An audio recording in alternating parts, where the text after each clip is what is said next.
The tech conference in Silicon Valley was buzzing with excitement. Top-tier entrepreneurs, innovators, and investors crowded into the giant conference hall, eagerly awaiting the next big reveal. Everyone was on edge, whispering about the groundbreaking presentations expected that day. But no one was prepared for what happened next.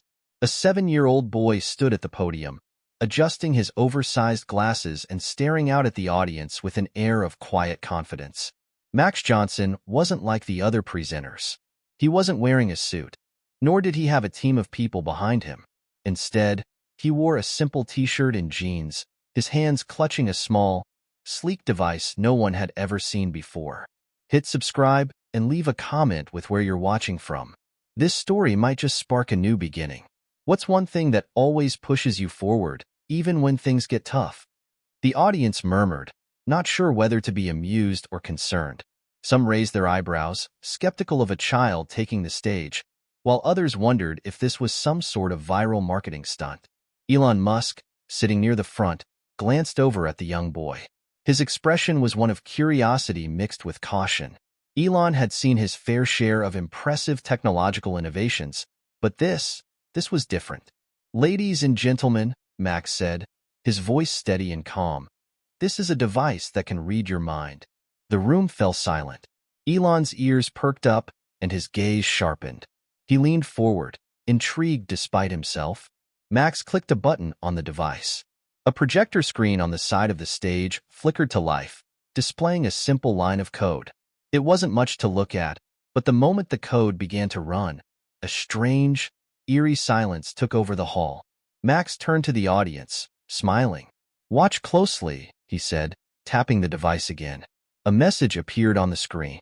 Max Johnson's thoughts, "I wonder if Elon Musk will think this is a joke?" The crowd gasped, some shifting uncomfortably in their seats.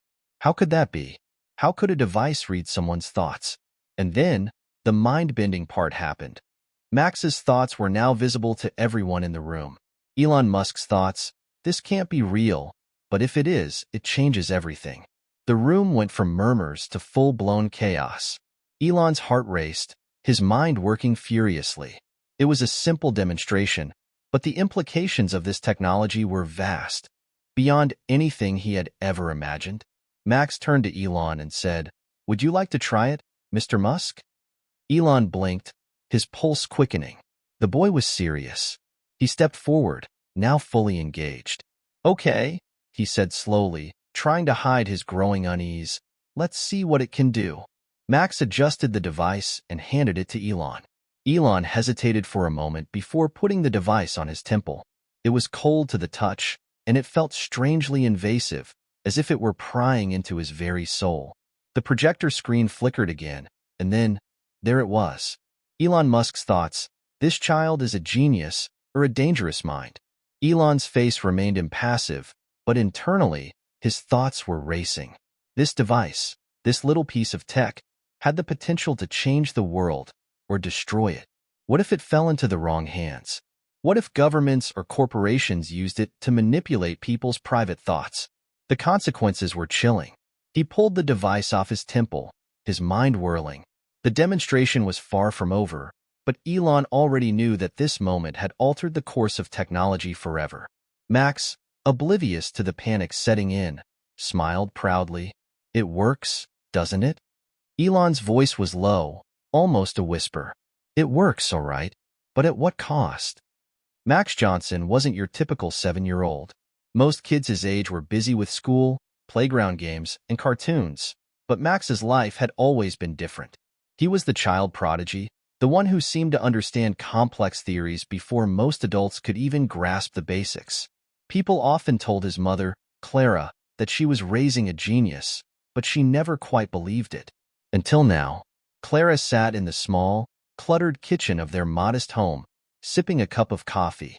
She'd just received a call from Max's school principal, telling her that her son had been absent again. She wasn't surprised.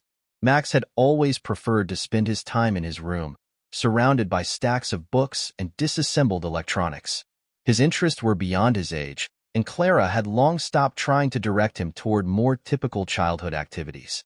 "How did we end up here?" she muttered to herself, thinking about the phone call she had received earlier that day, one that would change everything. A few hours ago, Clara had been sitting in the kitchen, watching the news when she saw it. Max, her son, standing on stage at a tech conference in Silicon Valley, presenting a device that could read minds. She'd heard him talk about his inventions before, but she never imagined he'd go this far. Her heart had dropped when she realized what was happening. The news anchor was covering it live, and Clara was watching her son demonstrate something that she, herself, had barely understood. "Max, what have you done?" she whispered under her breath. Max had always been a quiet, introspective child.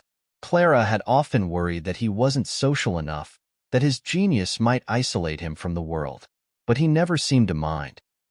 He had an unshakable confidence, an almost eerie calmness for someone so young.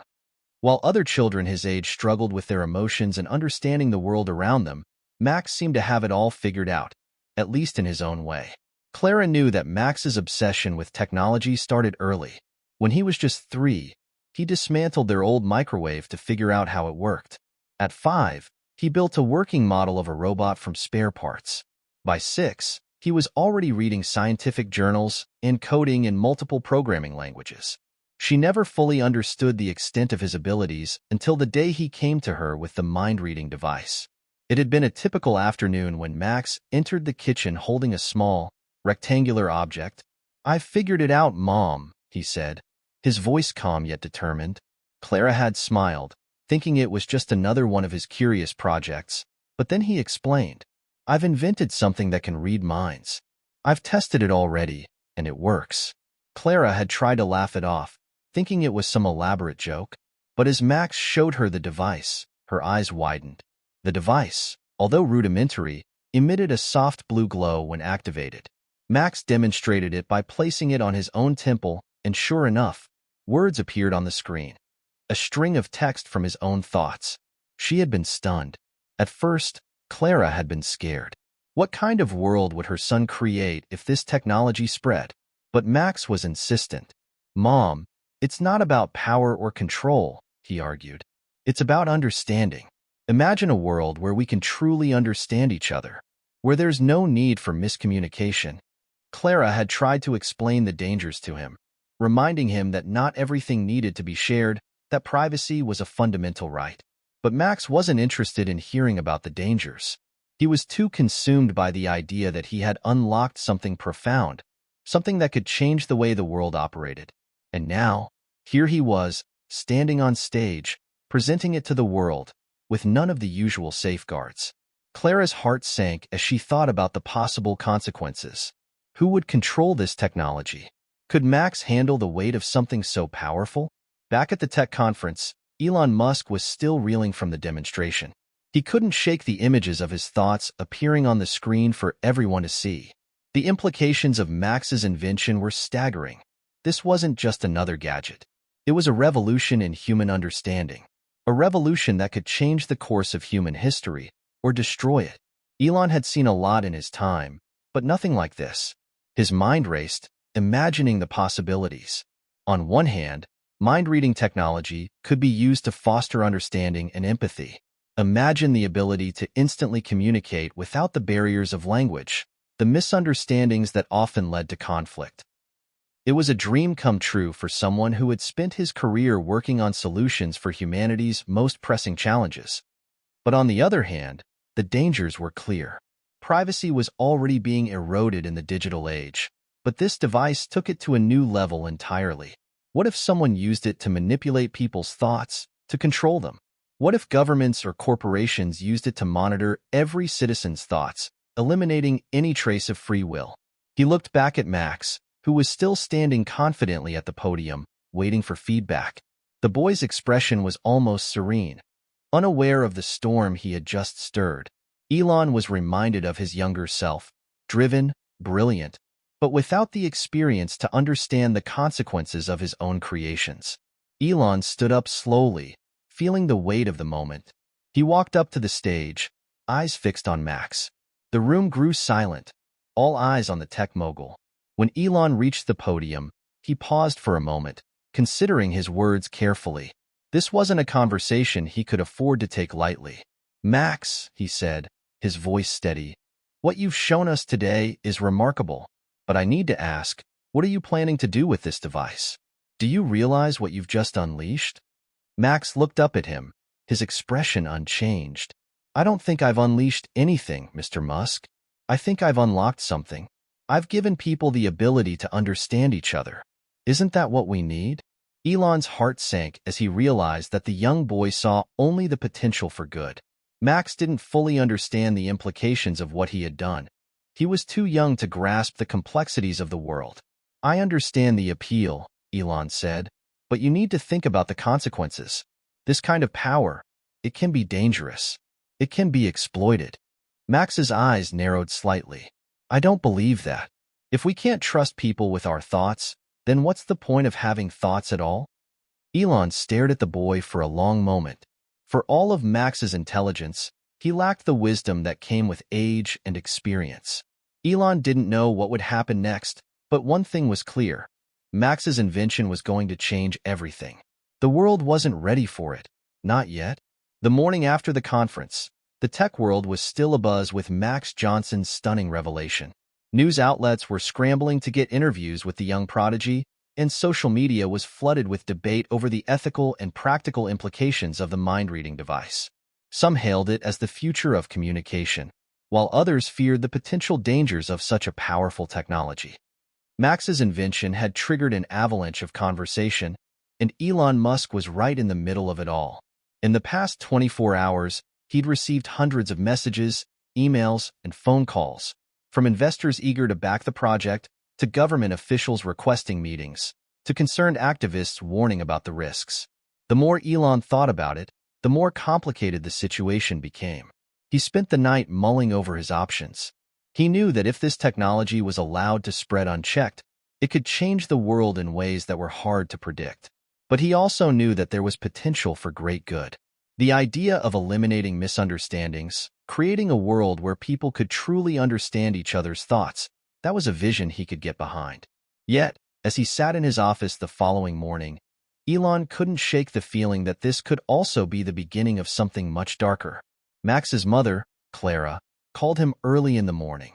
Her voice was filled with concern as she asked him what had happened the previous day. "Max, do you understand what you've done?" she asked, her voice trembling slightly. "The whole world is talking about it. People don't know what to make of it." Max sat in his room, his legs crossed, staring at the device on his desk. He had never imagined that his invention would have this kind of impact. But rather than being overwhelmed, he was excited.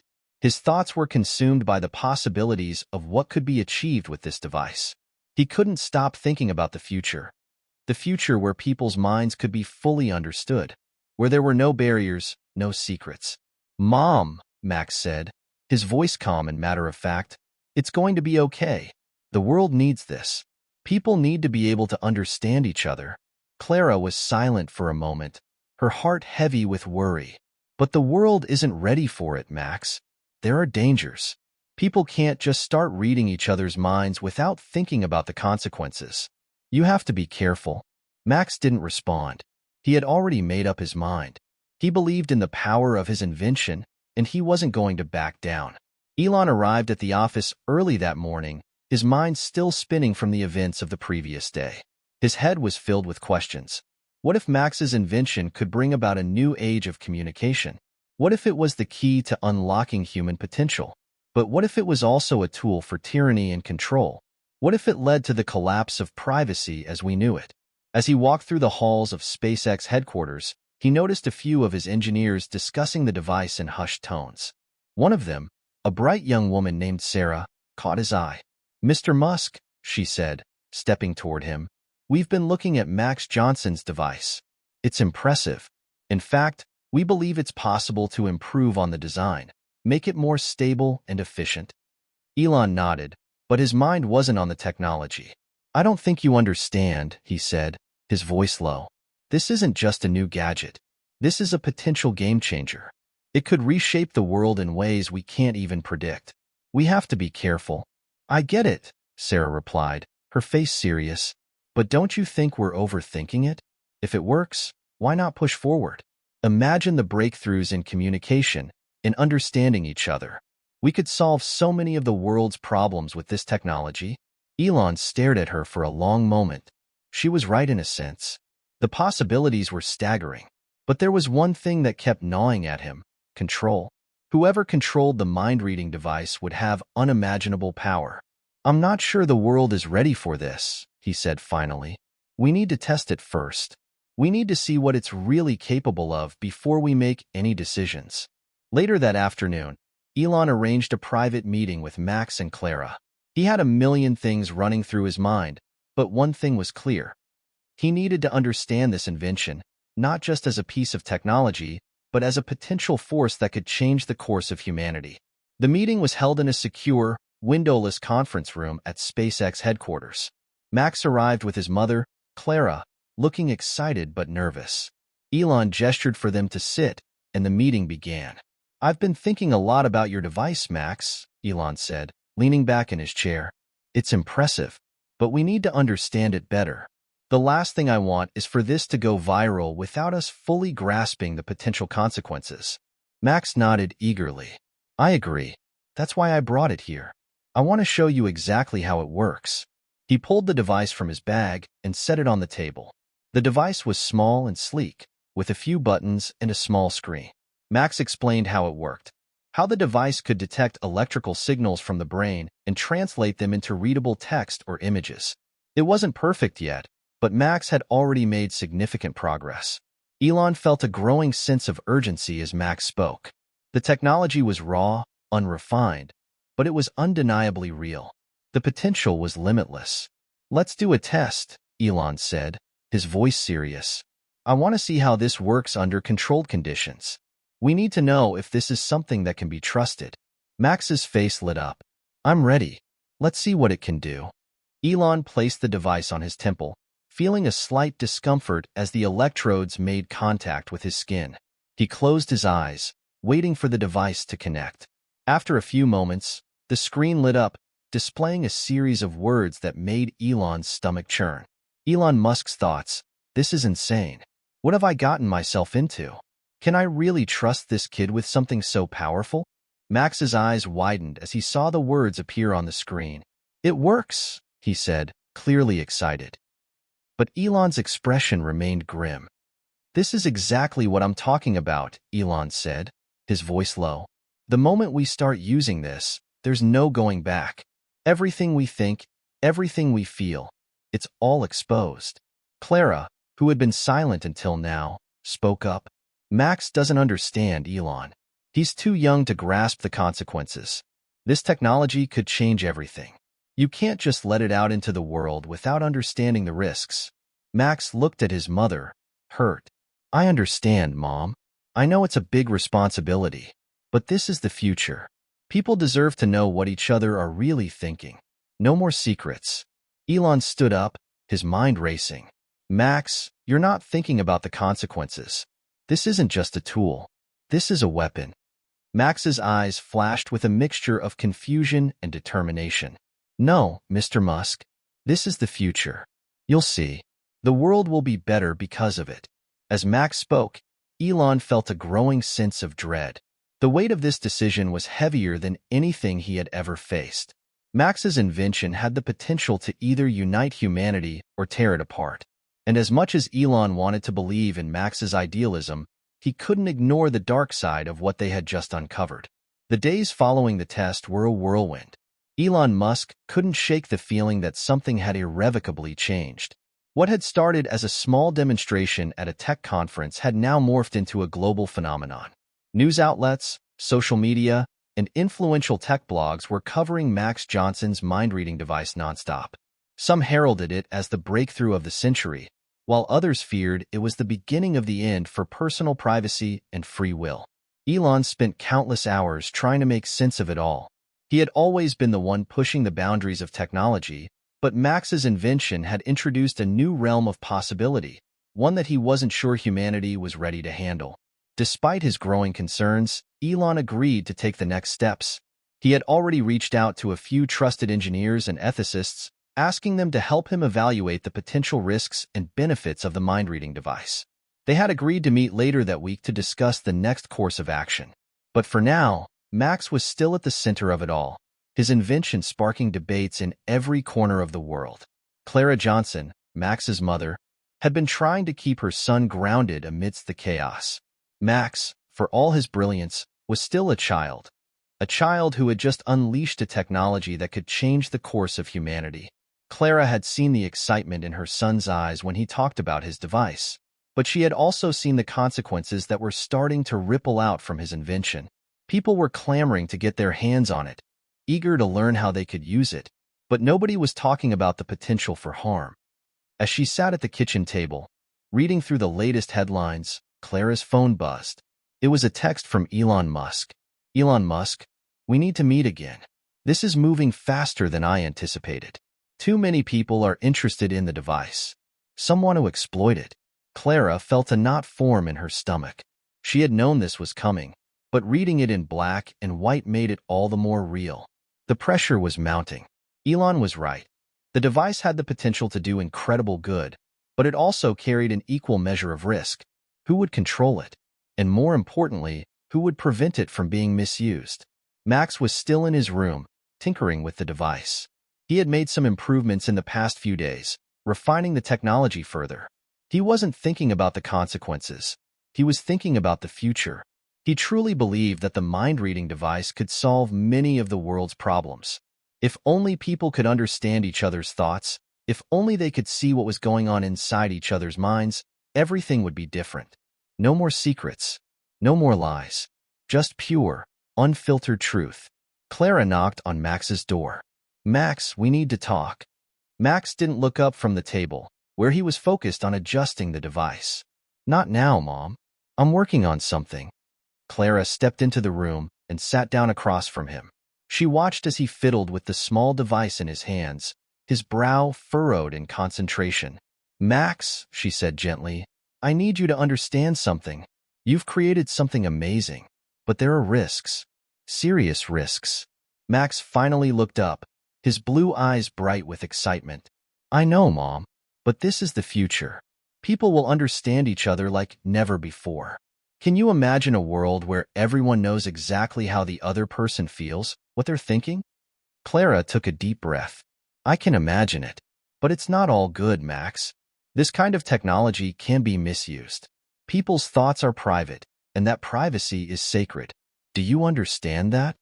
Max blinked, clearly confused. But if people can't hide anything, how can it be bad? No more wars, no more misunderstandings, just truth. Clara's heart ached as she looked at him. He was so young, so idealistic. And she understood his passion. She really did. But he couldn't see the darker side of it. He couldn't see the dangers of a world where everyone's thoughts were exposed to the public, where every whisper of doubt, every hidden fear, was laid bare for the world to see. The following afternoon, Elon invited Clara and Max to a private meeting at one of SpaceX's research facilities.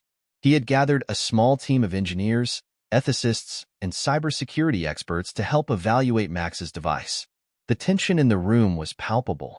Everyone was aware of the potential of the technology, but no one could agree on how it should be handled. "Max," Elon began, his voice calm but firm, "we've been looking over your device, and it's clear that this technology could do a lot of good.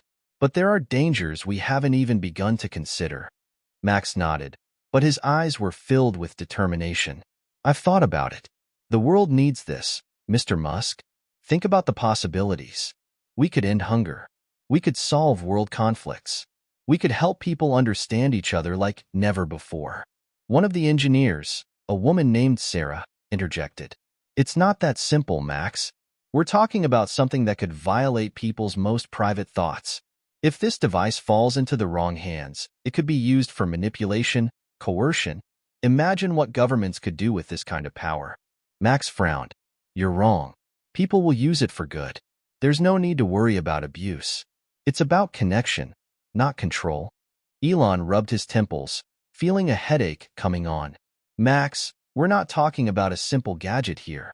This is a tool that could change everything, for better or for worse. We need to understand how it will affect society, how it will affect every individual." A voice from the back of the room spoke up, one of the ethicists. "What about the issue of consent? Are people going to be able to choose whether they want their thoughts exposed? How do you deal with privacy when the technology is this powerful? Max's face hardened. People should want this. If they don't, then what are they hiding? Elon's mind raced. The idealism in Max's voice was undeniable, but the consequences of such a worldview were profound. People didn't always act in their best interests, and exposing their innermost thoughts could have disastrous consequences. What if someone's thoughts were taken out of context? What if a private moment of doubt became a weapon used against them? As the meeting went on, the group continued to debate the moral and ethical implications of Max's device.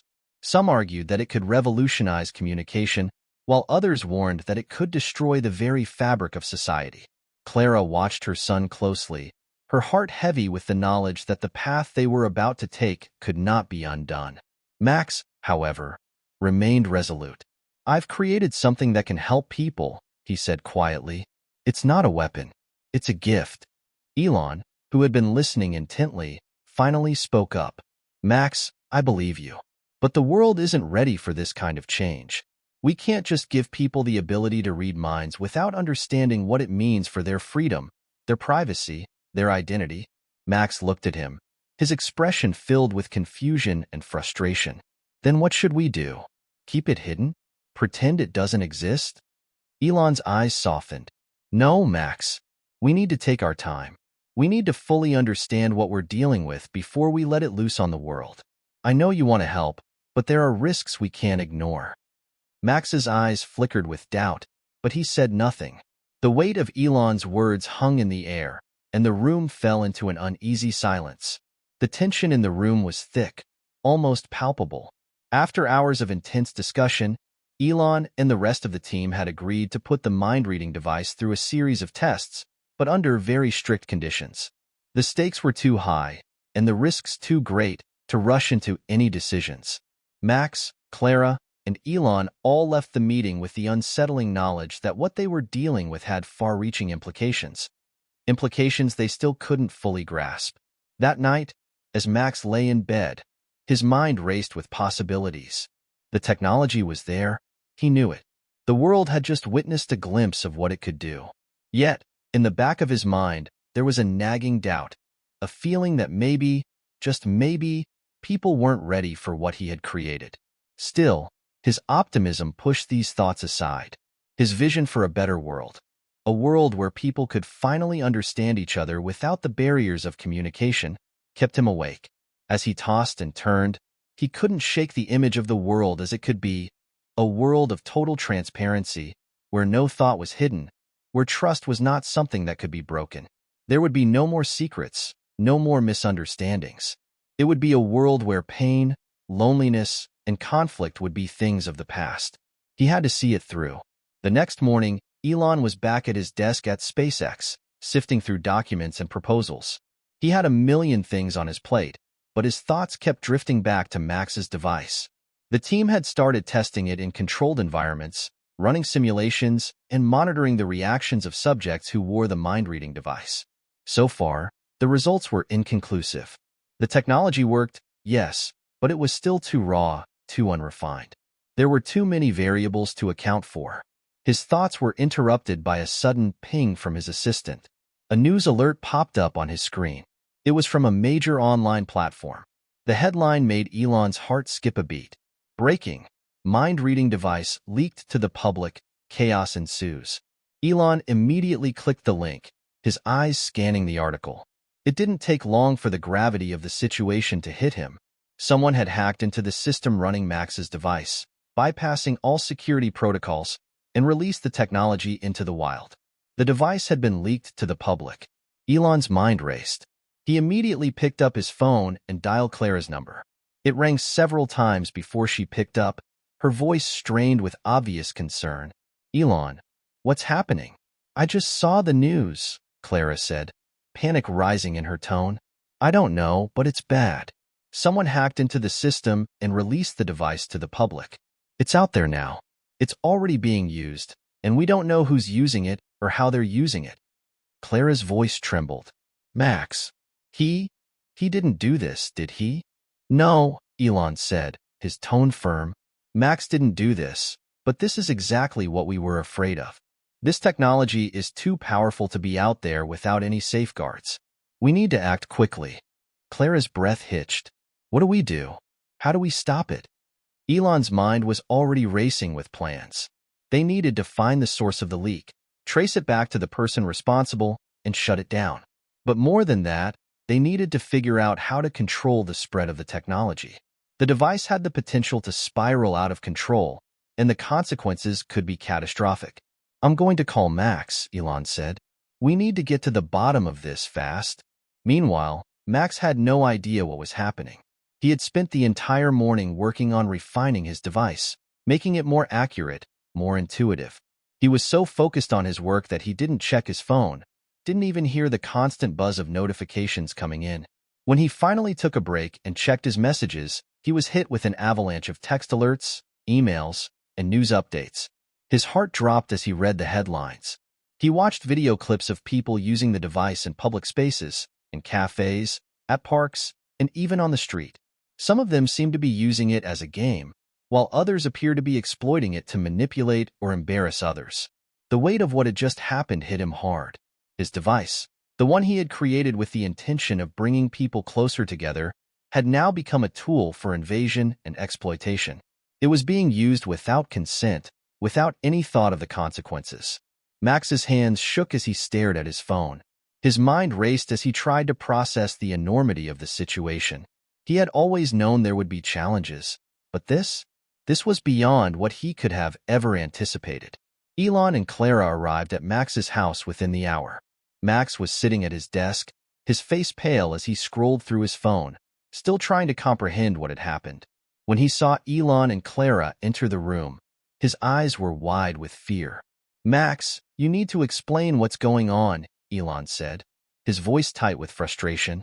"The device is out there. It's in the hands of people who have no idea what they're doing with it. We need to stop it." Max looked up at Elon, tears welling in his eyes. "I didn't mean for this to happen," he said, his voice breaking. "I never wanted this. I just wanted to help people. I just wanted to make the world better." Clara rushed over to him, putting a hand on his shoulder. "Max, we know you didn't want this, but you have to understand, what you've created is too powerful to be handled without responsibility. This isn't something that can be fixed overnight." Elon was pacing back and forth, his mind working in overdrive. "We need to shut down the access points. We need to trace the breach and figure out who's behind it. And we need to make sure it doesn't get any worse." Max looked up, his face filled with determination. "I can fix it. I can trace the breach. I know how the device works. I can track it." Elon stopped pacing, looking at the young boy with a mixture of admiration and fear. "Max, we're way past that. The technology is already out there. This isn't about fixing the device anymore. It's about stopping people from using it before it's too late." Max looked back at his mother, his eyes filled with uncertainty. "What do we do, Mom?" Clara held her son's gaze, her voice calm but firm.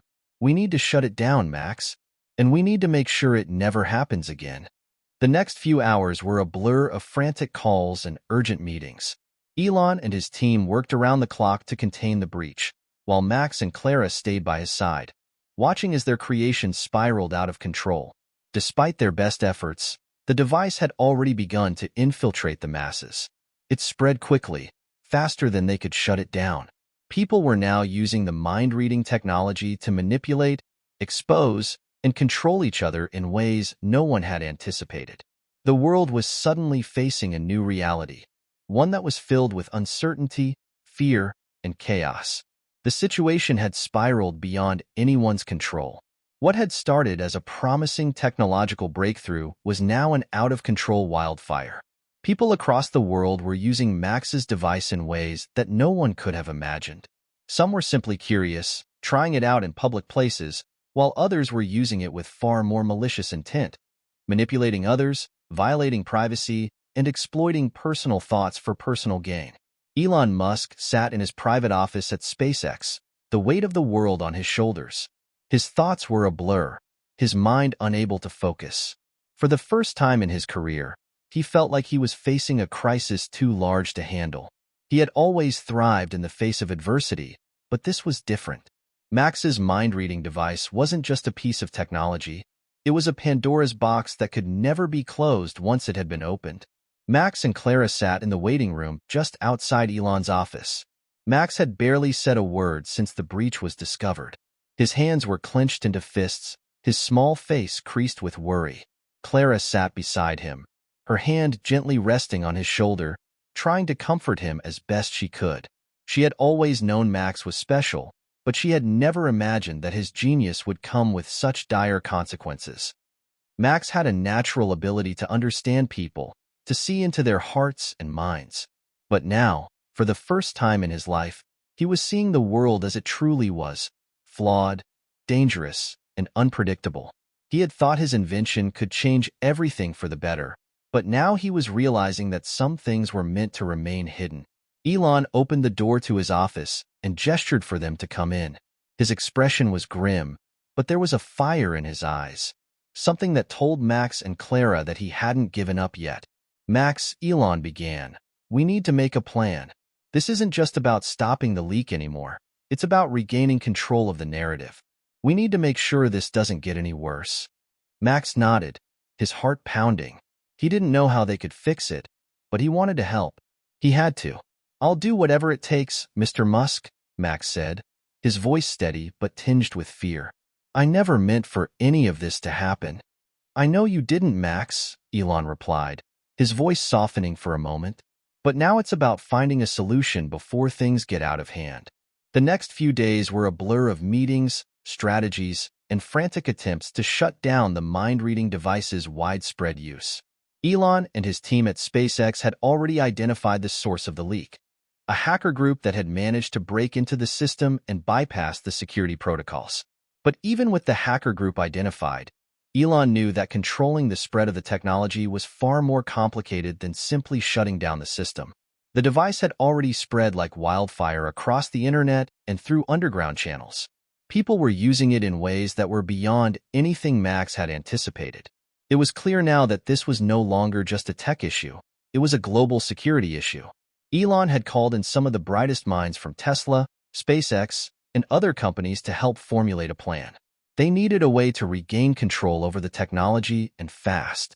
But as the hours stretched on and the stakes continued to rise, it became apparent that no one had a clear answer. Max sat quietly in the corner of the room during one of the meetings. His mind was racing with ideas, but he felt small in the face of the monumental challenge ahead. This was no longer a game for him. It was real, and the consequences were far more severe than he could have ever imagined. Elon noticed Max sitting there, lost in thought, and decided to address him directly. "Max, what do you think? You know this technology better than anyone. You built it. Is there anything we can do to reverse this?" Max looked up, his eyes filled with a mixture of uncertainty and determination. I think I might have an idea, but it's risky." Elon leaned forward, his interest piqued. "What do you mean by risky?" Max hesitated. "I can create a countermeasure, something that will stop the device from working. A kind of off switch that we can deploy globally. But it's going to take time. And if we're not careful, it could backfire." The room fell silent. Everyone knew what Max was suggesting. He was talking about creating a fail-safe, a way to disable the mind-reading technology for good. But doing so would require him to put his own invention at risk. Max's device wasn't just a product, it was a part of him. Creating a failsafe meant that he would have to effectively destroy his creation. It was a choice no one wanted to make, but it seemed to be the only way forward. Elon looked at Max, his face softening. "If this goes wrong, Max, we might never get the technology back. Are you prepared for that?" Max swallowed hard. "I am. I know it's the right thing to do. But it's going to be hard to convince the world that we should just shut it down." Clara spoke up, her voice steady. "Max, you've always believed in doing what's right. If this is what you think is the right choice, then I support you." Max nodded, but his heart felt heavy. He had created something that had the potential to change the world for the better. But now, he had to face the reality that the world wasn't ready for this kind of change. The mind-reading device, in its current form, could do more harm than good, and it was up to him to fix it. That night, after everyone had gone home, Max sat alone in his room, the mind-reading device in front of him. He stared at it for what felt like hours, his thoughts swirling. He knew the risks. He knew the potential consequences of shutting it down. But he also knew that leaving it unchecked could lead to chaos. People had already begun using the device to manipulate others, and if it kept spreading, there would be no stopping it. He took a deep breath and began working.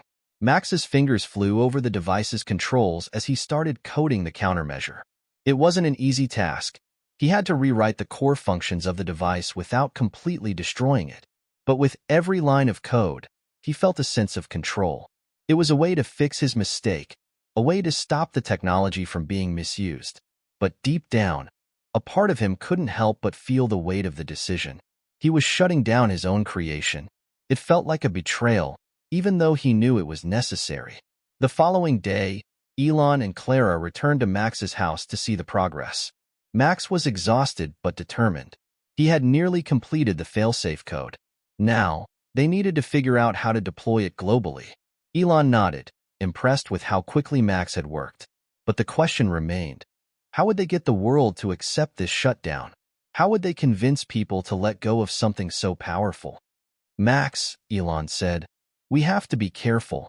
Once we deploy this, there's no going back. We're going to have to sell this idea to the world, and not everyone is going to agree with us. Max looked up at Elon, his face determined. I know, but we don't have a choice. The technology is too dangerous in the wrong hands. Clara squeezed his hand, her voice filled with quiet pride.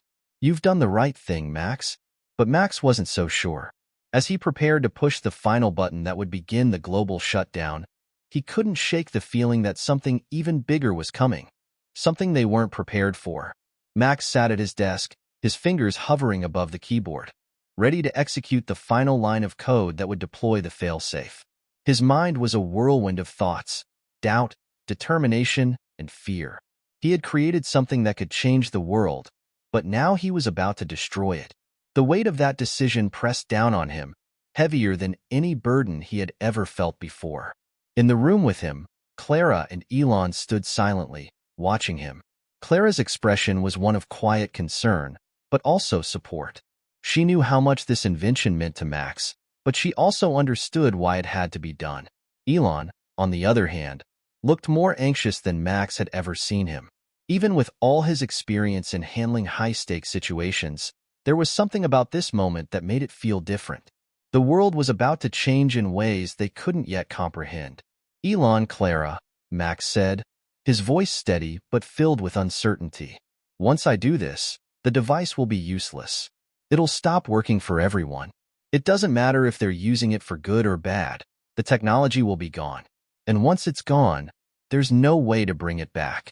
Clara nodded, her eyes full of pride. We know, Max. But sometimes the right thing isn't the easiest thing. This was never about power, was it? Max shook his head. No, I wanted to help people, to make the world better. But the world isn't ready for something like this. Not yet. Elon placed a hand on Max's shoulder.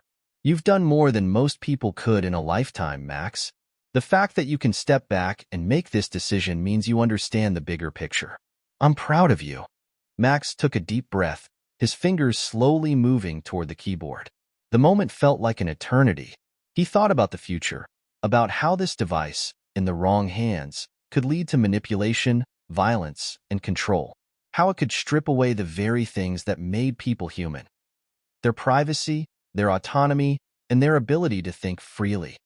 He had spent years perfecting the technology, but now he understood that some things were too powerful for the world to handle.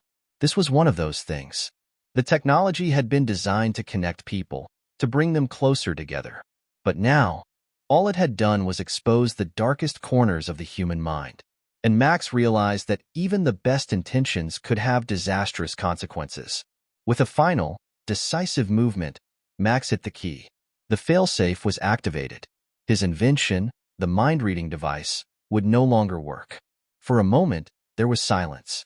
The hum of the machines around them seemed to stop, as if the world itself had paused to take in what had just happened. Max stared at the screen, his heart pounding in his chest. He had done it. The device was no longer operational. But even as he exhaled in relief, A nagging feeling lingered in the back of his mind.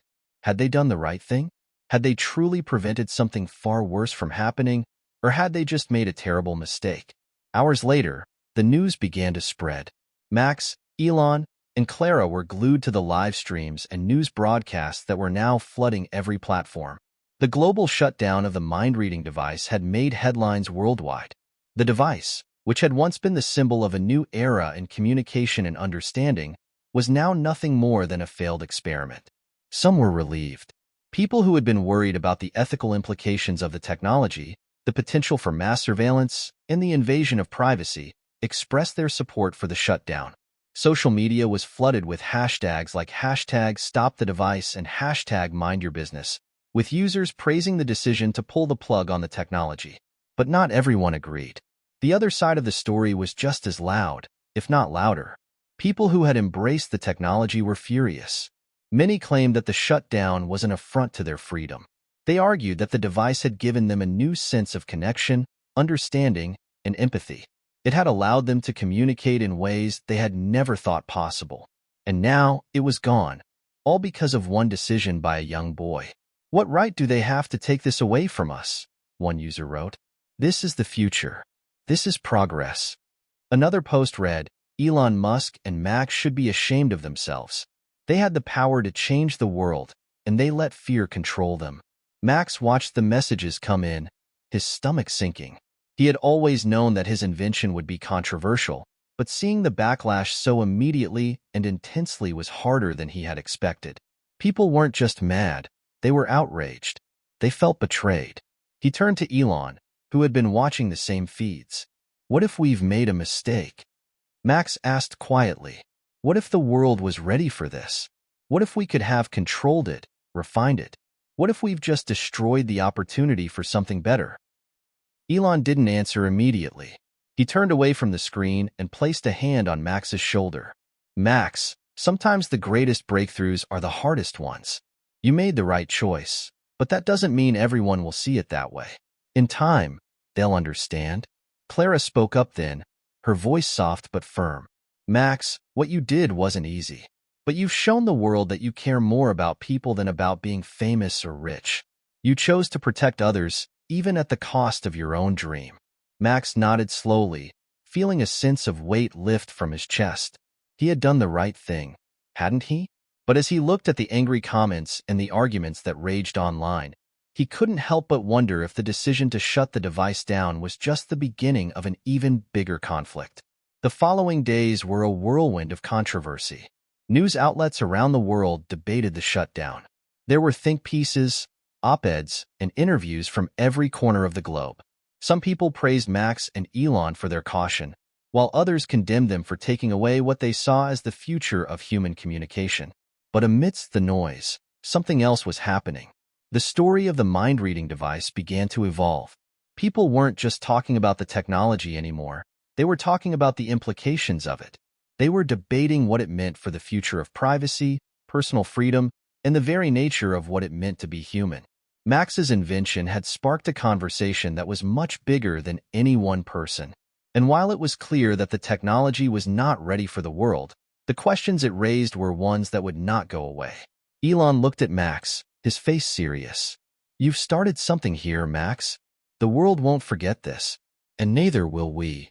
Max nodded, his mind whirling. He wasn't sure what the future held, but one thing was certain. His journey was far from over. The technology may have been shut down, but the questions it raised had only just begun to take shape. And no matter what happened next, Max knew that he had already changed the world, whether they were ready for it or not. It had been a week since Max had pulled the plug on the mind-reading device. The world was still reeling from the decision, but Max was finding it harder to focus on the noise outside. In his heart, he knew it was the right choice, but with every passing day, the weight of the consequences felt heavier. Elon had been pushing for a global press conference, hoping to address the public's concerns head-on.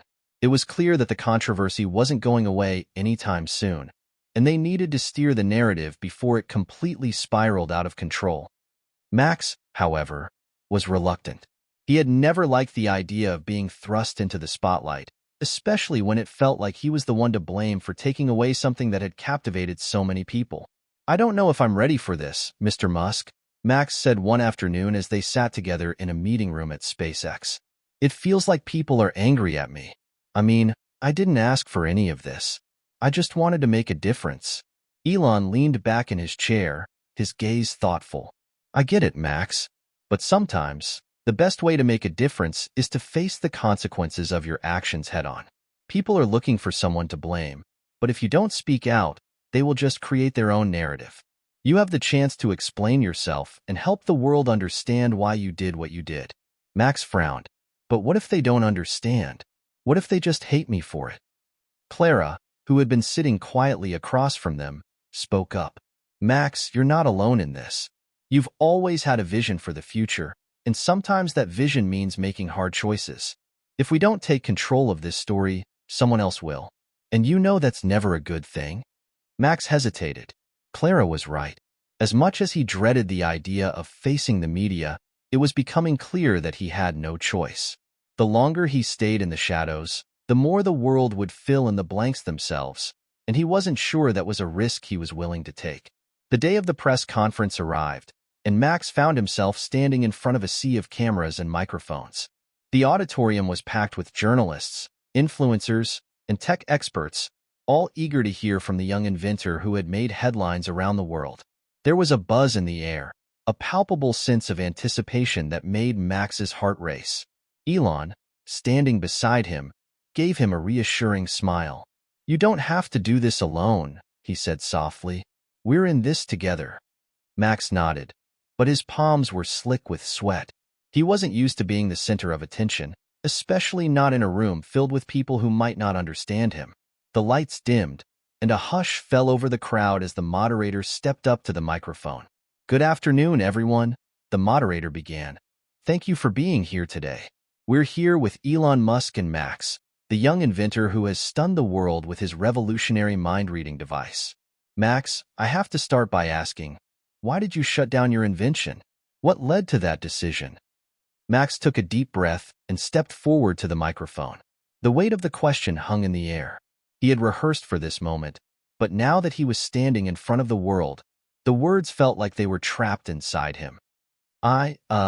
Max started, his voice faltering for a moment. "I never meant for things to go this far. When I created the device, I wanted to help people understand each other better, to bridge the gap between thoughts and communication. But what I didn't foresee was the way it would be misused. People began using it for things I never even imagined. It became a tool for manipulation, control, and violation of privacy. And I realized that the world wasn't ready for something like this. The risks outweighed the benefits, and I couldn't live with the consequences of not doing something about it." There was a brief pause before the moderator asked the next question. "But the backlash has been intense. Many people feel that you've taken something valuable away from them. They argue that the mind-reading technology could have been a game-changer. How do you respond to that?" Max hesitated. The question stung. He had seen the posts, heard the anger in people's voices, and it was hard not to feel like he was betraying them. But he had to stay true to himself. "I understand that people are upset. I get it. I know how much this technology could have helped people. But sometimes, the right thing isn't the easy thing. The world wasn't ready for this kind of power, and I couldn't stand by and let it spiral out of control." There was a murmur from the crowd, a mix of agreement and disbelief.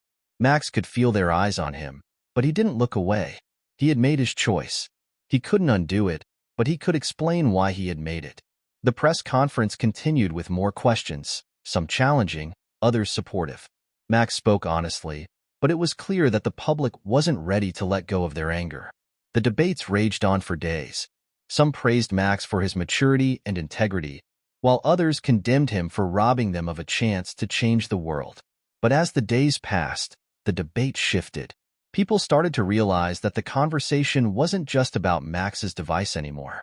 It was about the very nature of human connection, privacy, and the ethical implications of technology. Max's invention, though shut down, had sparked a worldwide conversation that no one could ignore. Max's inbox was flooded with messages, some kind, some furious. But one message stood out. It was an anonymous email sent to his private account. The subject line read, "You can't stop it." Max opened the email. Inside was a single line of text. "The device may be gone, but we've only just begun. Watch your back, Max." A chill ran down Max's spine. The device may have been disabled, but someone out there was still planning to use the technology. The idea that it wasn't truly over left Max feeling unsettled. That night, Max couldn't sleep. He kept thinking about the email. Who had sent it? What did they mean? And more importantly, if there were others out there who had the same access to the technology, what was stopping them from bringing it back? He turned to Clara, who was sitting by his side, her face tired but concerned. "Clara, I don't think it's over. Someone out there still has the device, and they're not going to stop until they use it." Clara looked at him, her brow furrowing. "What do you mean? The device is down. It's not working." "I know," Max said, "but the email, it felt like a warning. And if they have access to the technology, they could be planning something even worse than what we saw before." Elon's voice crackled over the phone, interrupting their conversation. "Max, Clara, we need to talk. There's something you need to know." Max's heart was racing as he paced around his room. The message from the mysterious sender had shaken him to his core. Someone still had access to the technology, and they were threatening to use it. The device, despite everything, was not truly gone. But who could it be? And how could they have bypassed the failsafe Max had put in place? Clara, sitting on the edge of his bed, looked at him with worry etched across her face. "Max, what are you thinking? You've been pacing for hours. You're scaring me." Max stopped mid-step, his hands trembling. He had always been good at compartmentalizing his emotions, especially when it came to science and technology. But this felt different. The mind-reading device wasn't just his invention anymore. It had become something far bigger, far more dangerous. And now, someone out there had the power to manipulate it, even after he thought he had shut it down. "Elon's calling," Max said suddenly, grabbing his phone. "Maybe he knows something. Maybe he's figured out something we missed." He quickly answered the call. "Elon?" "Max," Elon's voice came through the speaker, calm but urgent. "We need to talk. I've been doing some digging, and there's something you need to know. Something big." Max felt his stomach drop. "What is it?" "I've been tracking the source of that anonymous email you got. We're not dealing with a rogue individual here. There's a network of people, shadowy groups, that have been developing similar technologies. And they have their hands on your device." Max's breath caught in his throat. "What? But I shut it down. It's not working anymore." "I know," Elon replied, his voice low. "But what you don't realize is that the device's core technology wasn't just stored in one place. You might have deactivated the main server, but there are backups, distributed systems. And more importantly, there are people who knew how to exploit those systems long before you did." Max collapsed into a chair, his mind racing. It was one thing to create a device that could read minds. It was a whole other thing to realize that someone could have hidden parts of the technology in ways that even he hadn't anticipated. How had he missed it? Clara, seeing the shock on Max's face, leaned in. "What does this mean? What do we do?" "We need to find them," Elon said firmly. "We need to shut it all down. Now, if we don't, we could be facing a global catastrophe." Max closed his eyes, trying to steady his breath. "But where do we start?" "I've been tracking certain signals," Elon replied, hidden behind encrypted layers. "Whoever this group is, they've been operating under the radar for a while. They have their own plans for the technology. If we don't stop them now, they could unleash something even worse than what you originally created. I'll send you the coordinates. You need to get there immediately." Max felt the weight of the situation settle on him. He had already created something that could have torn the world apart. And now, he was faced with the terrifying reality that others had taken his invention and were preparing to use it for their own gain. His creation had become a weapon. "We'll be ready," Max said, his voice hardening with determination. "We'll find them." The location Elon provided was an abandoned warehouse on the outskirts of the city. It was secluded, hidden away from the eyes of the public, and Max could sense the tension in the air as he and Clara drove through the dark streets. The night felt too quiet, as if the world was holding its breath, waiting for something catastrophic to unfold. As they arrived at the warehouse, Max felt a knot form in his stomach. It was too easy, too perfect. There were no signs of activity, no guards, no cameras. It felt like a trap.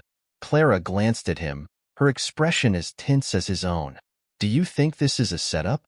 "It's possible," Max said, his eyes scanning the shadows. "But we don't have much choice. We have to take the risk." They stepped out of the car and moved toward the warehouse cautiously, each step echoing in the silence of the night. Max's pulse quickened as they reached the door. It was slightly ajar, as if inviting them in. He pushed it open slowly, and they stepped into the darkened interior. The warehouse was empty, save for a few scattered crates and some old equipment. The air smelled of dust and decay. But as they moved further in, Max's eyes were drawn to something at the far corner of the room. A series of monitors flickered in the dim light, displaying strange, fragmented images. It was as if someone had been monitoring something, or someone. Then, out of the shadows, a figure stepped forward. It was a man, tall and thin, with a face Max didn't recognize. But the look in his eyes was unmistakable, cold, calculating, and full of intent. "I was wondering when you'd show up," the man said, his voice smooth but with an edge of menace. "Max, I presume? You've been making quite a name for yourself." Max stood frozen, his heart pounding in his chest. "Who are you? What do you want?" The man smiled, a thin, almost mocking smile. "What I want is simple. Your technology. The device. It's the key to unlocking a new world order. You've already seen what it can do. Now imagine what we can accomplish when we have full control of it." Max felt a surge of panic. He had feared this moment, but now that it was happening, he couldn't believe it. The people behind the email, the shadowy network, this man was part of it. They were planning to weaponize the technology, to use it to manipulate and control the world. "You're wrong," Max said, his voice shaking but resolute. "The device isn't a tool for control. It's meant to connect people, to make the world better." The man chuckled. "Better? You're naive, Max. You see, the world doesn't work that way. Power is everything. And with your invention, we can take control of every mind. Imagine what we could accomplish. There's no limit to what we can do." Max stepped forward, shaking with anger and fear. "I'll never let you use it for that. I'll destroy it before I let anyone else misuse it." The man's smile faded, replaced by a look of cold calculation. "I was hoping you'd say that, but I don't think you'll get the chance." Suddenly, the room seemed to close in around Max. He heard a faint hum, a buzzing sound coming from the monitors. He turned just in time to see the figure activate something on the screens, and in an instant, everything around them began to warp. Max's mind was flooded with voices, thoughts, so many thoughts, rushing through him at once. It was the device, but it wasn't supposed to be working. "No," Max gasped, clutching his head. "You can't." But the man simply watched, amused. "It's too late, Max. The device isn't just yours anymore.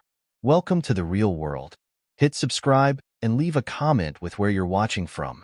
This story might just spark a new beginning.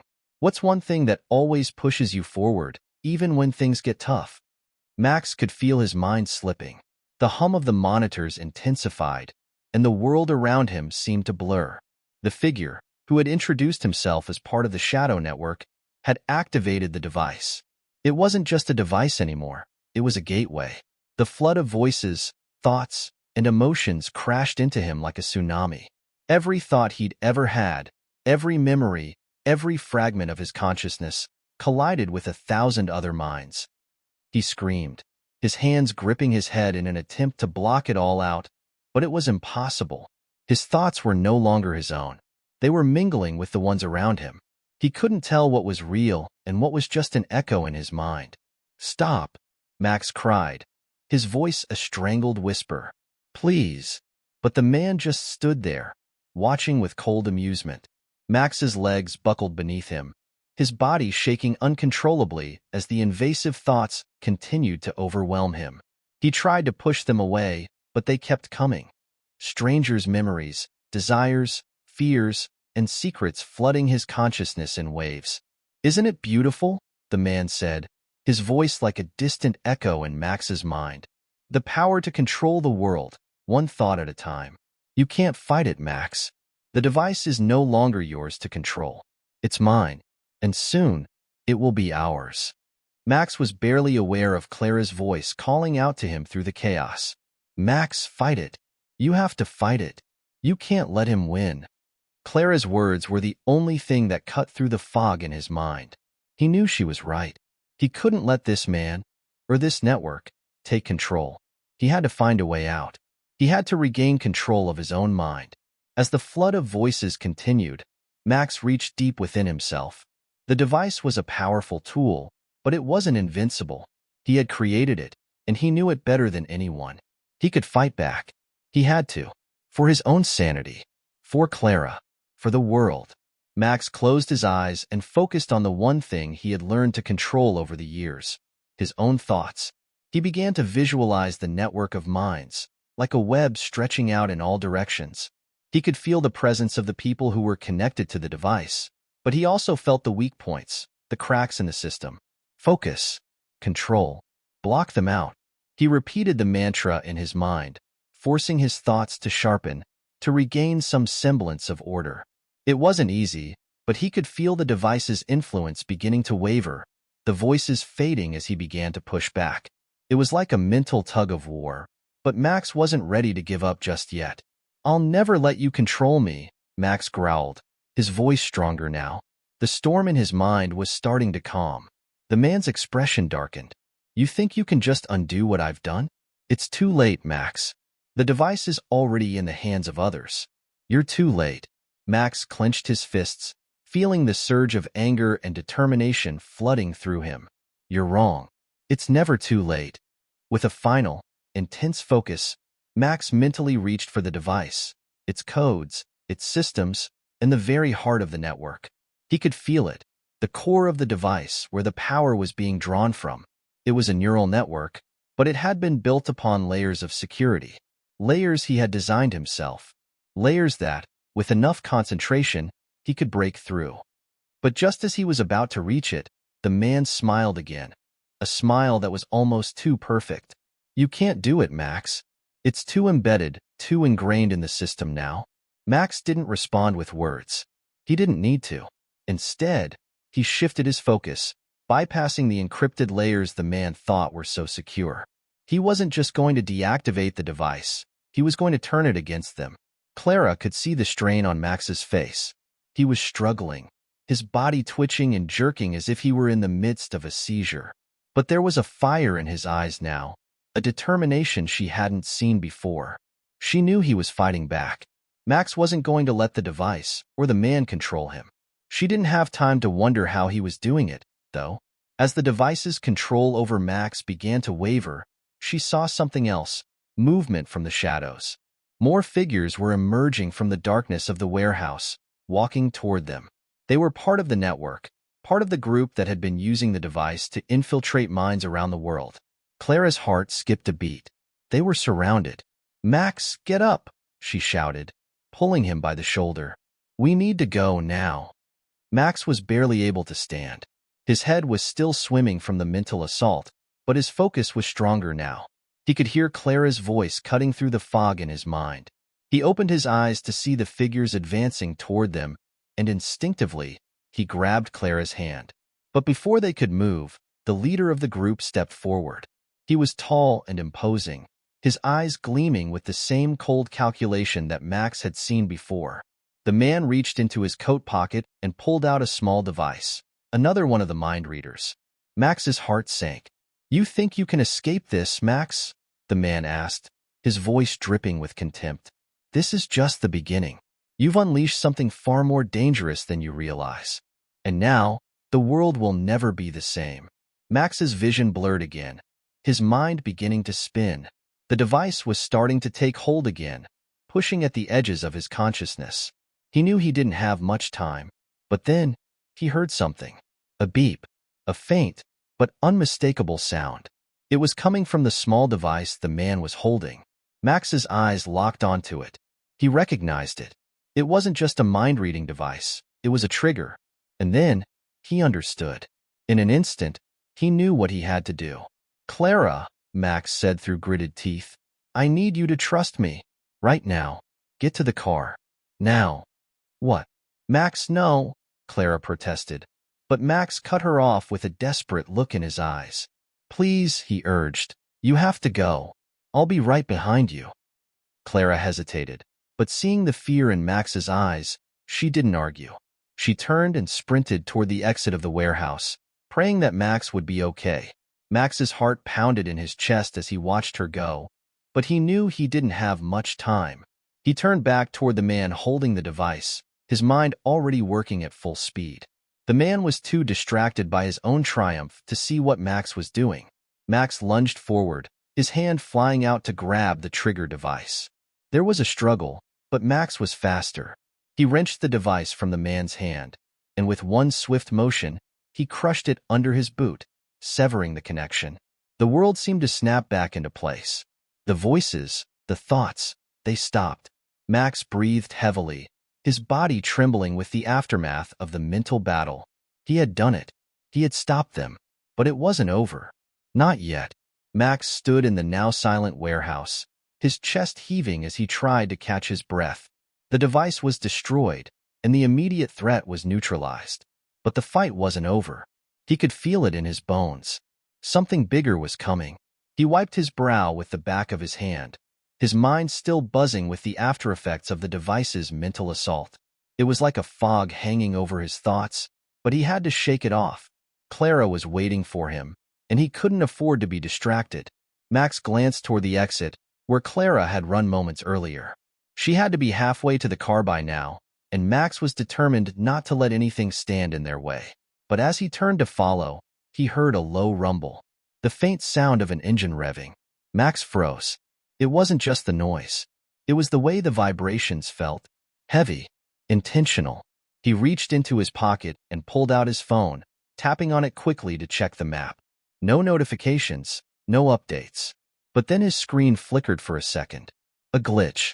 It was subtle, but Max's instincts kicked in immediately. Someone had gained access to his phone. "Clara!" he yelled, his voice echoing through the warehouse. But the only sound that responded was the distant hum of the engine. He sprinted toward the door. By the time he reached the alleyway outside, he saw it. A black SUV pulling up, the engine growling menacingly as it skidded to a stop. The rear window rolled down, and a familiar face appeared. One Max had hoped he would never see again. It was the man who had activated the mind-reading device earlier, the one who had nearly broken Max's mind. He had a grin on his face, but it wasn't a smile of victory. It was a smile of pure malice. "We're not done yet, Max," the man said, his voice coming through the loudspeaker on the SUV. "You and I are just getting started." Max's heart dropped. He turned quickly, scanning the area, but Clara was nowhere in sight. Panic gripped him. What had happened to her? Was she okay? His mind raced. There was no time to waste. He needed to get to her. But the man was already making his move. The SUV accelerated toward Max, and he barely had time to leap to the side as it sped past him. The tires screeched as the vehicle made a sharp U-turn, now coming back in his direction. Max darted into the shadows of the alley, using the cover of the buildings to stay hidden. His brain was still reeling from the attack, but his instincts were sharp. He had no choice but to rely on them now. The SUV screeched to a halt again, blocking the alleyway. Max could see the man getting out of the vehicle, a dark figure emerging from the shadows. This time, he wasn't alone. Two other people, both dressed in dark tactical gear, stepped out, their eyes scanning the alleyway. They were closing in. Max's pulse quickened. He had to act fast. Meanwhile, Clara had reached the car, her heart pounding. She knew Max was right behind her, but the air felt thick with tension. There was no way they were going to just drive off unscathed. Not after what had just happened. As she pulled out of the parking lot, she could see the faint outline of Max in the distance. But then she saw something else. A black SUV, moving fast, heading straight for him. "No," Clara whispered. Her stomach dropped, and she slammed her foot down on the accelerator, her eyes locked on the road ahead. She needed to get back to Max. She couldn't leave him to deal with this alone. Max had given her instructions to head to the nearest safe house. But right now, all that mattered was getting to him. She had to get there before they did. Her hands gripped the steering wheel tightly, knuckles white as she made a sharp turn onto a side road. The SUV was still in pursuit, and she could hear its engine revving behind her, gaining speed. Whoever these people were, they were determined. But Clara wasn't going to let them take Max without a fight. She glanced at her rearview mirror and saw the black SUV pull up behind her, its headlights blinding in the dark. The tension in the air was thick, and Clara's mind raced with possibilities. She needed a plan, and fast. Back in the alley, Max crouched behind a dumpster, trying to control his breathing. The two tactical figures were advancing, their movements deliberate and calculated. The man in charge, the one who had spoken earlier, was getting closer. He was wearing a dark leather jacket, his face still cold and unfeeling. "Come on, Max," the man called, his voice echoing in the alley. "You can't hide forever. We know everything about you. You and your little toy." He paused, his grin widening. "You've caused a lot of problems. Now it's time for you to face the consequences." Max's mind raced, but his thoughts were starting to clear. He had to buy himself some time. He needed to get to Clara, and he needed to get away from these people before they trapped him. His phone had been hacked, and the SUV was too fast. There was no way he could outrun them on foot. But he wasn't without options. Max pulled a small device from his pocket, a portable EMP emitter. It was a last-ditch effort, one he hadn't planned on using, but desperate times called for desperate measures. The device was designed to disable electronics in a radius of about 20 feet. If he could get it close enough to the SUV, it would short-circuit their systems, at least long enough for him to escape. Max took a deep breath, then quickly slipped out from behind the dumpster and sprinted toward the back of the SUV. He was running blind now, but he had no choice. Every second counted. The man with the dark jacket turned, his eyes widening as Max made a break for the vehicle.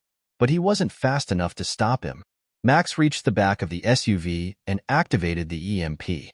The device buzzed to life, and for a split second, the world went silent. The SUV's engine sputtered, the headlights flickered, and the car lurched to a stop. Max didn't wait. He grabbed the door handle, threw it open, and jumped inside. "Clara!"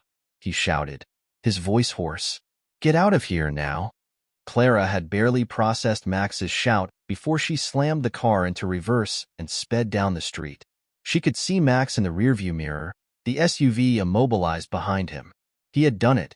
He had disabled their pursuit vehicle. But it wasn't over yet. "Max, where are you?" Clara shouted through the phone, her voice panicked. "We need to move. We need to move fast." "I'm coming, Clara. Get to the safe house." Max's voice crackled through the line. "I'll meet you there." Clara's hands gripped the steering wheel as the car sped down the dark, deserted highway. Max had told her to head to the safe house, and she wasn't about to question him. Every moment they wasted felt like an eternity. The tension in her chest only grew as the engine roared under her feet, the tires screeching against the pavement. She could still hear Max's voice in her head, "Get to the safe house. I'll meet you there." The line had cut off abruptly, and now, all she could do was pray that Max had managed to get away. The EMP had worked, but for how long? Those people, whoever they were, would be back. And when they came, they wouldn't stop until they had what they wanted. Max and the device. Clara's mind raced. The safe house was located in the outskirts of the city, tucked away in a quiet suburban neighborhood. It was supposed to be a refuge, a place where they could regroup and figure out their next move. But now, it felt like a ticking clock. The closer she got, the more the weight of the situation pressed on her. They were being hunted, and no matter where they went, it wouldn't be long before the people who had been after Max would catch up. Her phone buzzed in her hand, breaking her thoughts. Clara glanced at the screen. A text message from Max. "I'm close. Don't stop. Keep going." The message gave her a small measure of relief, but it was fleeting. She still had to get to the safe house, and she still didn't know what Max's condition was. Was he injured? Had he been followed? The uncertainty gnawed at her. The safe house loomed in the distance, just a few more miles. Clara pushed the pedal to the floor, praying she wasn't too late. Meanwhile, Max had made it back to the alley where he had hidden earlier, his pulse still racing from the encounter. The man with the dark jacket was still immobilized in his SUV, but that didn't mean they were safe. The EMP had only bought them time, not freedom. Max had to move quickly. His phone buzzed in his pocket. Max pulled it out, hoping it was Clara, but it wasn't. Instead, it was a message from someone he never expected to hear from again. Elon Musk? Max, I've been tracking your situation. I'm on my way. Don't trust anyone who's after you. They want more than just the device. They want control. Max felt a shiver run down his spine. He had no idea how Musk was involved, but one thing was clear. The stakes had just gotten higher. Whatever these people were after, it was bigger than just a mind-reading device. If Musk was involved, then the entire world could be in danger. Max responded quickly, I need help. Where are you? Elon's reply was almost instant. I'm nearby. I'll be there soon. Get to the safe house. Don't trust anyone you meet along the way. Max read the message several times. Trust. It was something Max had learned to question, but right now, he didn't have a choice. He had to trust someone, and if Musk was willing to help, he was the best shot they had. Max took one last look at the SUV before heading toward the back streets, moving as quickly as his legs would carry him. He knew the clock was ticking. He had no idea how much longer they had before the people chasing them regrouped and came for him again. Clara arrived at the safe house, the tires screeching as she slid into the gravel driveway. She slammed the car into park, her heart pounding in her chest. The house was quiet, too quiet. It was exactly as Max had described, isolated and hidden from view. But Clara didn't have time to appreciate the safety of it. She threw the car door open and rushed inside, her eyes scanning the rooms for any sign of Max. The house was empty. Max? She called, her voice echoing through the rooms. No answer. Her pulse quickened as she moved through the house. She checked every room, bathroom, kitchen, the bedrooms. She even went down to the basement. Nothing. Max wasn't here. Panic gripped her chest as she pulled out her phone. No messages. No calls. It was like he had disappeared. Her mind raced, going over the events of the past few hours. The chase. The SUV. The EMP. Max had been close. He had to have made it here.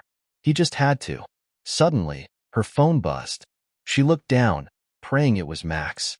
The screen flashed with a message, but it wasn't from him. It was from an unknown number. Clara, don't trust the safe house. They're already here. They know everything. Get out now. Clara's heart stopped. Her mind was reeling as she looked around, feeling like the walls were closing in on her. The message could have been from anyone. It could have been a trick, but it felt real. Every instinct she had told her to trust it. Without hesitation, she grabbed her keys and bolted out of the house, rushing back to the car. She had to find Max. She had to get to him before they did. As she started the engine, she couldn't shake the feeling that they were being watched. The whole situation felt like a nightmare she couldn't wake up from. Whoever was after them knew too much. They were always one step ahead. Clara floored the gas pedal and sped down the road, her mind racing through every possible scenario. The message had been clear. They couldn't stay in one place for long. If they wanted to survive, they had to stay on the move. Max had reached the outskirts of the safe house district when his phone buzzed again. This time, it was an unfamiliar number. Max, it's Elon. I'm nearby. Don't trust anyone, not even me. They've already infiltrated your system. Get to a secure location. I'll guide you. Trust no one else. Max's heart skipped a beat. He wasn't sure whether to trust Elon Musk or not, but the warning was clear. Whoever was after him was using every resource available to track him. They were everywhere. And the safe house wasn't safe anymore. Max's fingers flew across the phone's keyboard as he typed, "Where to? They're coming for me. Where should I go?" Musk's reply was swift. "There's a remote facility about 30 miles from you. I'll send you the coordinates. It's not far, but it's the safest place for now." Max didn't waste another second. He had to get to that facility. The road ahead was long, but it was the only option he had left. The car roared down the empty highway, the tires gripping the asphalt as Clara pushed the pedal to the metal. Her eyes flicked nervously between the road ahead and her rearview mirror, scanning for any sign of pursuit. The message she had received from Max was still fresh in her mind. Get to a secure location. I'll guide you. Trust no one else. The feeling of dread in her stomach hadn't subsided since she'd read the cryptic warning from Elon Musk. Don't trust anyone.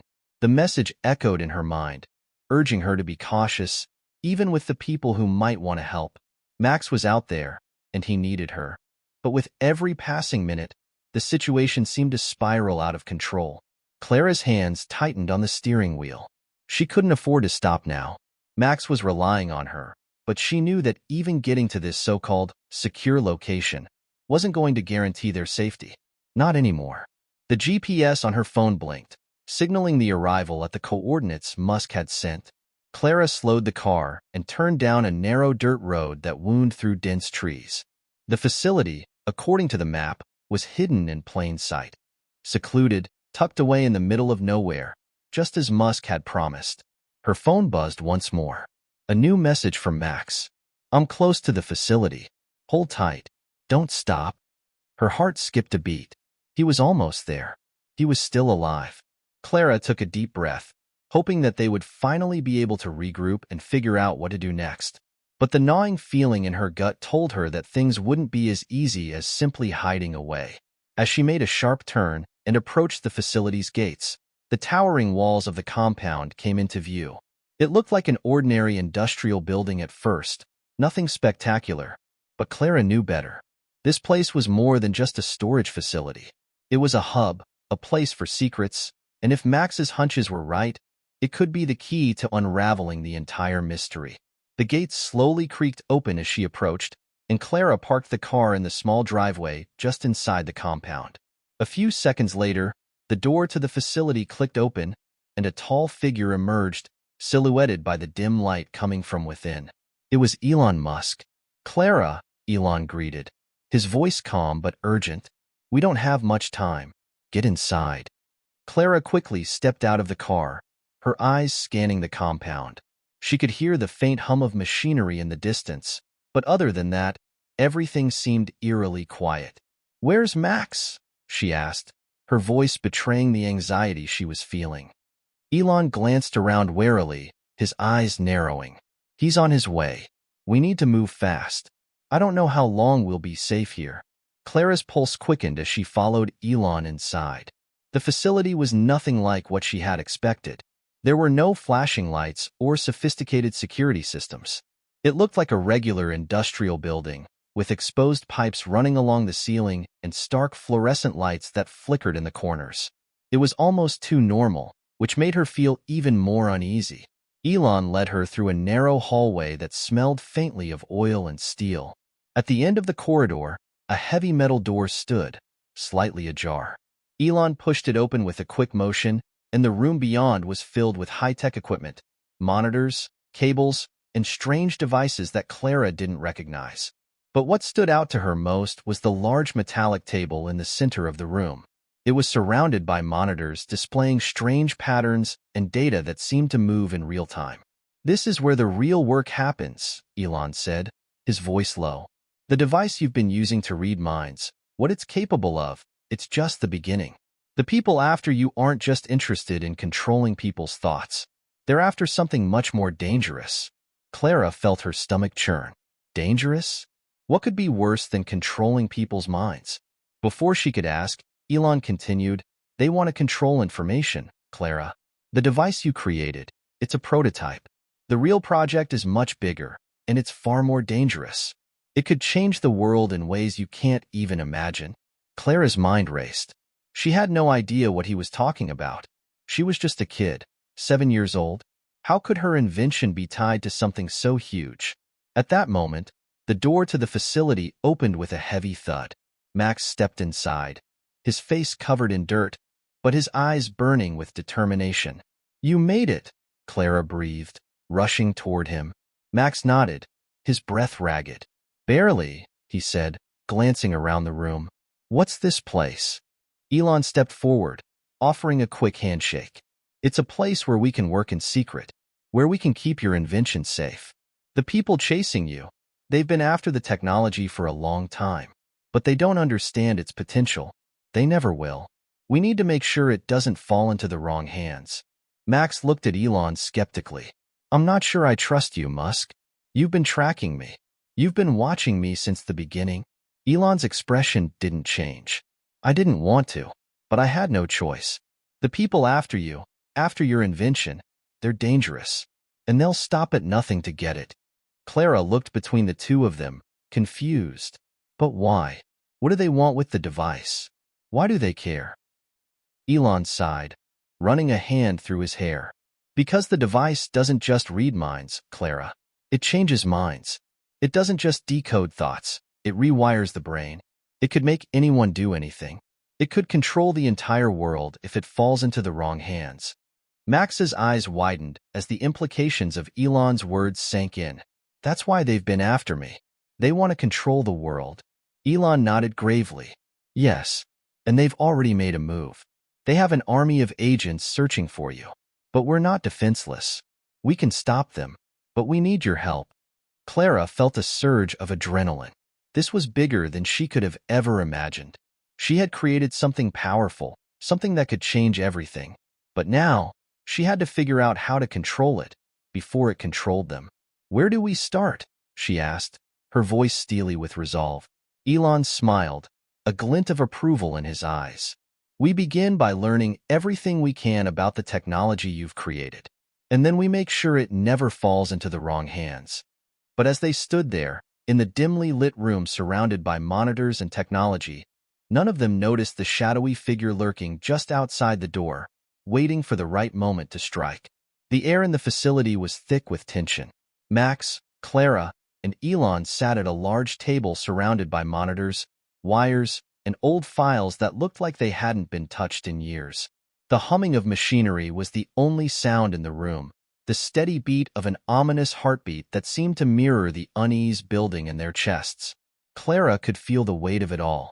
The device she had created, a device that could read and potentially control minds, wasn't just some harmless invention. It was a weapon. And now, those who wanted it were closing in. Elon, Max said, breaking the silence. We've got to figure out what to do next. This is bigger than just hiding out. We need to make a move. Elon nodded, his eyes focused on the flickering screens before him. You're right. Hiding will only buy us time, but eventually, they'll find us. We need to get ahead of them, move fast. Clara's heart pounded as she glanced over at Elon. His calm demeanor was unsettling, especially given the gravity of the situation. She couldn't shake the feeling that there was more to him than he was letting on. Max had trusted him, but Clara wasn't so sure. The more she thought about it, the more she realized that they didn't know who they were really up against. The device Max had invented could change the world. It had already changed their lives. But if it fell into the wrong hands, it could be catastrophic. What's the plan? Max asked, his voice a little sharper than usual. He was anxious, but he was also desperate. They didn't have much time. The clock was ticking. We need to find out exactly who's after you and what they want with your invention, Elon replied, his tone cold and precise. I've been tracking their movements, but it's not enough. We need more intel. Clara shifted uncomfortably in her seat. How are we supposed to find that out? We don't even know who they are. Elon met her gaze. We do know one thing. They have resources. They've infiltrated every corner of the system. They have people in powerful places. Max clenched his fists. So we're up against a whole network of people? Elon nodded. Yes, and they won't stop until they have what they want. But we can beat them. We just need to stay one step ahead. Just then, a sharp beep from one of the monitors caught their attention. A flashing alert blinked on the screen. Location compromised. Intruder detected. Max stood up immediately, his eyes wide. What does that mean? Someone's here? Elon's expression shifted. He immediately began typing furiously at the keyboard, his face tight with concentration. We have a security breach, he muttered, more to himself than to them. Someone's hacked into our system. Clara's heart raced. What are we going to do? We need to leave now. But Elon was already moving toward a locked door in the corner of the room. No, we can't leave. This place is the only thing protecting us. If we run now, we're dead. Max didn't hesitate. He was already at the door, his hand on the handle. We don't have time to argue. Let's go. But before he could open the door, the screen flickered again, and a new message appeared. It's too late, Elon. They're already here. Elon froze, his fingers still hovering over the keyboard. His face drained of color. No, he whispered. This can't be happening. Clara looked at him, her instincts screaming that something wasn't right. Who's here, Elon? What's going on? Elon turned to face them, his eyes full of conflict. I'm sorry, Max Clara. I didn't want you to get caught up in this, but I couldn't risk you finding out too soon. What are you talking about? Max demanded. Your device, Elon said, his voice low. I never meant to help you. I meant to take it. I needed you to trust me. I needed you to bring it here. Clara's eyes widened in shock. What are you saying? You've been lying to us? Elon's gaze hardened. Yes, all along. The device you created. It's the key to unlocking everything. And I need it. Not just for the world's future, but for my own. Max took a step back, his breath quickening. You're not serious. You were helping us because you were tracking us? Elon nodded. I was. And you fell right into my trap. You didn't even realize it. Clara's mind raced. This didn't make sense. They had trusted Elon. He was a genius, a visionary. But now, everything she thought she knew was turning upside down. How could you? Clara whispered, her voice breaking. We thought you were helping us. We thought you were on our side. I am on your side, Elon replied, his tone cold. I'm on the side of humanity. The device you created, Max, it's the future. But people like you, like her, don't understand its potential. It's not just about reading minds. It's about controlling them. It's the ultimate form of power. The world's greatest weapon. Max's fists clenched. You're insane. You can't control people like that. You're talking about turning humanity into puppets. That's not power. It's destruction. Elon smiled, but it was a twisted, almost maniacal grin. That's where you're wrong, Max. The world is already controlled by the powerful. This device, it's the great equalizer. It's the one tool that could give me the power to reshape the world. And you're just a pawn in my game. Clara couldn't believe what she was hearing. It felt like the world was crumbling around her. The man she had thought of as a mentor was now revealed as the very thing they had been running from. Before anyone could respond, the door burst open. A group of armed men stormed in, their faces covered with dark masks. Max's body went tense, his mind scrambling for an escape route. But he knew it was too late. They were surrounded. One of the men stepped forward, his gun pointed at Elon. We have what we came for, he said, his voice cold. The device. Now. Elon didn't flinch. He raised his hands in mock surrender. It's right there, on the table. Take it. Max and Clara exchanged a look. They had no choice. They had been betrayed by the one person they thought they could trust. And now, their only option was to survive. The sound of boots clanging on the concrete floor echoed in the dimly lit hallway, punctuated by the soft hum of the machinery surrounding them. The armed men were everywhere, closing in on Max and Clara, trapping them in the heart of the facility. Elon Musk had betrayed them. The man they had trusted was no longer their ally. Clara's mind raced, her heartbeat thumping in her chest. The device, Max's device, was their only hope. They couldn't let it fall into the hands of these men, especially now that they knew what it could do. If it worked the way Elon had described, it could give them unimaginable power. Power that could rewrite the fabric of society, and the thought of that terrified Clara. Max's eyes darted across the room, searching for an escape route. He and Clara were cornered. The only way out was through the front doors, where the armed men had gathered. There was no way out without a fight. But Clara was only 7. Max had to protect her. He had to make sure they both survived. Listen, Max whispered urgently, grabbing Clara by the arm. We need to get out of here. Now. But how? Clara's voice trembled as she looked around. The facility was locked down tight, and every exit was guarded. She could feel the heat of fear in her chest. We're trapped. Max scanned the room. They couldn't fight their way out. Not without a plan. And right now, the only thing that made sense was to stall. Keep them distracted long enough for an opportunity to appear. I'll figure something out. Just follow me and don't make a sound, he said, his voice steady despite the panic rising within him. He needed to keep calm. For Clara. They backed away from the table where the device was sitting, but before they could make any further movement, one of the armed men spoke. Move now, the man growled. You don't have a choice. Max felt his breath catch. He had to act fast. Without another second to lose, he grabbed the first object within reach, a heavy wrench on the workbench, and hurled it toward the far wall. The loud clang of metal against metal startled the soldiers. They turned to the noise, momentarily distracted. That was all Max needed. He grabbed Clara by the hand and pulled her toward a narrow door hidden behind a stack of crates. The door creaked as it opened, revealing a narrow, dimly lit corridor. Max didn't hesitate. He shoved Clara inside, followed by a quick glance over his shoulder. He could hear the soldiers shouting, calling for backup. Go, Max urged, his voice hoarse as he pushed Clara ahead of him. We don't have much time. The corridor was tight, barely enough room for both of them to run side by side. The walls were lined with more of the strange machinery that Elon had been working with, but Max didn't have time to focus on what they were. He needed to get out. Fast. They sprinted down the hall, the sound of footsteps behind them growing louder as the soldiers pursued. Every time Max thought they might be able to break free, another soldier appeared in their path. They were closing in. Max's breath came in ragged gasps, but he refused to stop. He had to protect Clara. He couldn't let them take her, or the device. Max.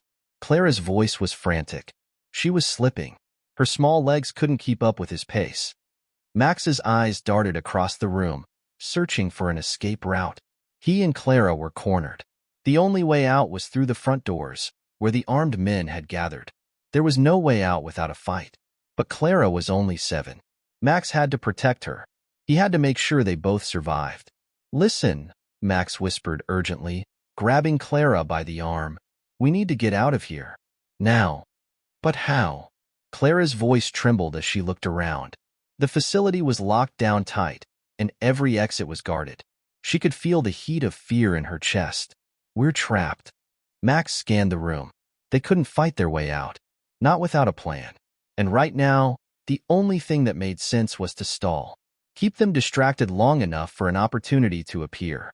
I'll figure something out. Just follow me and don't make a sound, he said, his voice steady despite the panic rising within him. He needed to keep calm. For Clara. They backed away from the table where the device was sitting, but before they could make any further movement, one of the armed men spoke. Move now, the man growled. You don't have a choice. Max felt his breath catch. He had to act fast.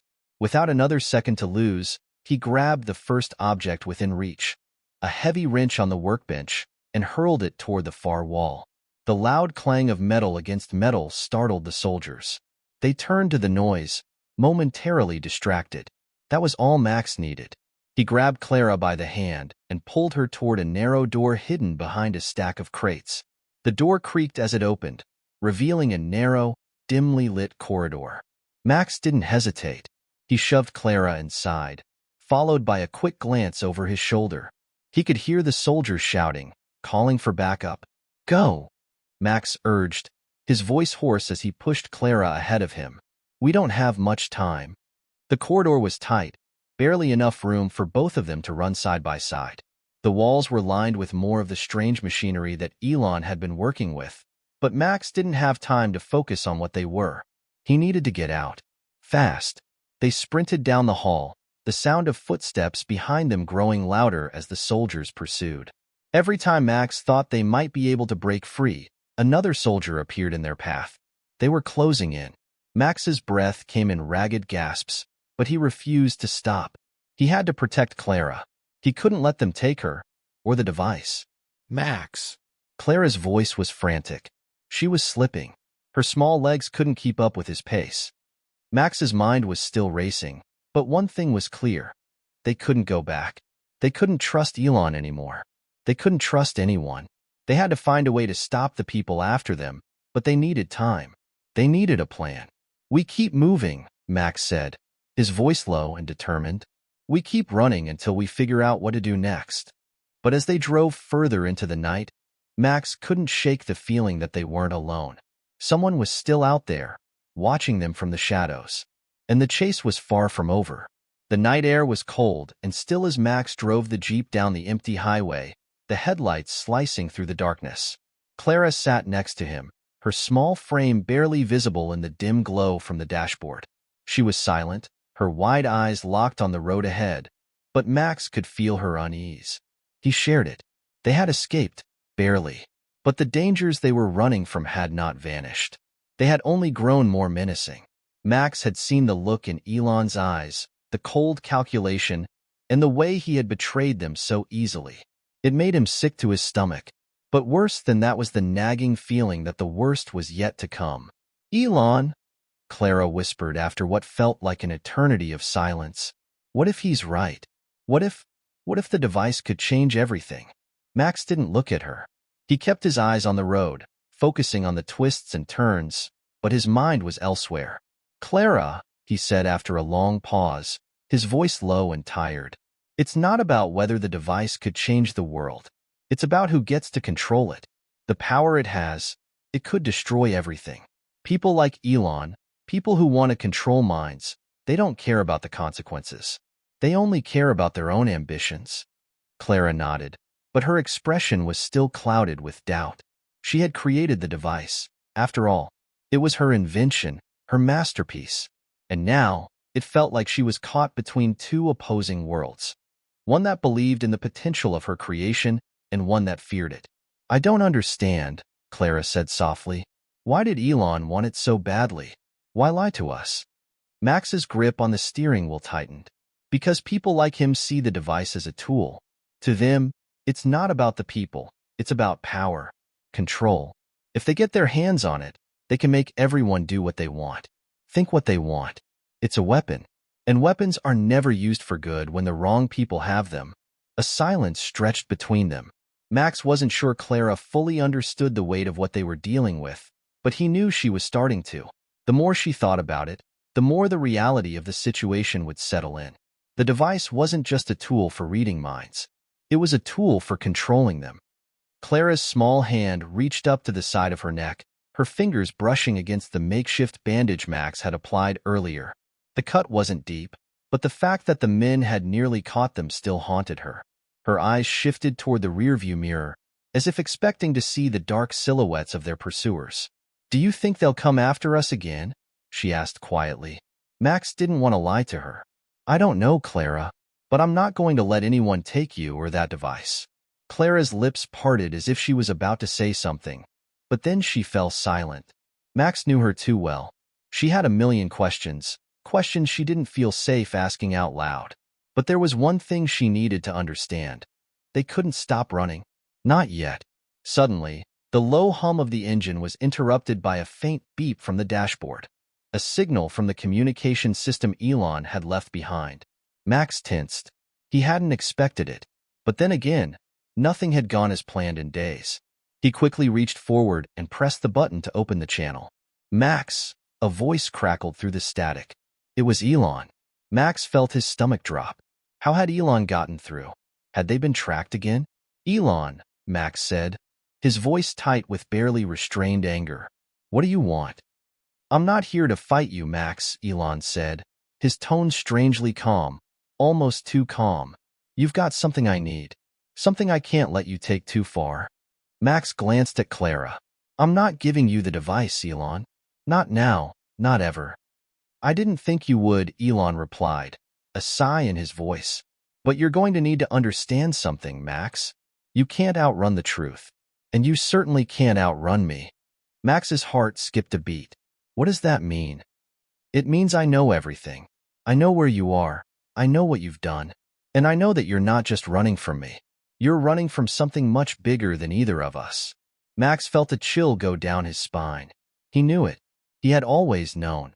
Elon had been playing a game much bigger than they had realized. The stakes had just been raised. "What do you want?" Max demanded, his voice growing more forceful. "What's going on, Elon? What aren't you telling us?" Elon didn't answer right away. For a moment, There was just the sound of breathing on the other end of the line. Then, Elon spoke again. There are people, Max. People who have been watching you, watching the device since the beginning. They have a bigger plan than you can imagine. And you don't know who they are. Not yet, but you will. Max's grip on the steering wheel tightened. He could feel the weight of Elon's words settle in the pit of his stomach. This wasn't just about him or Clara anymore. They were tangled in something much larger, something far more dangerous. I don't care who they are, Elon. I'm not letting you use Clara or the device for your twisted plans. Elon, stop playing games, Clara said, her voice clear and steady. Max turned to look at her in surprise. She had never spoken up like this before, especially not in the middle of this chaos. You keep talking about people and plans, but you're the one who's been lying to us. You've been deceiving us from the start. If you think I'm just going to hand over my invention to you, you're wrong. Elon's laugh on the other end was cold.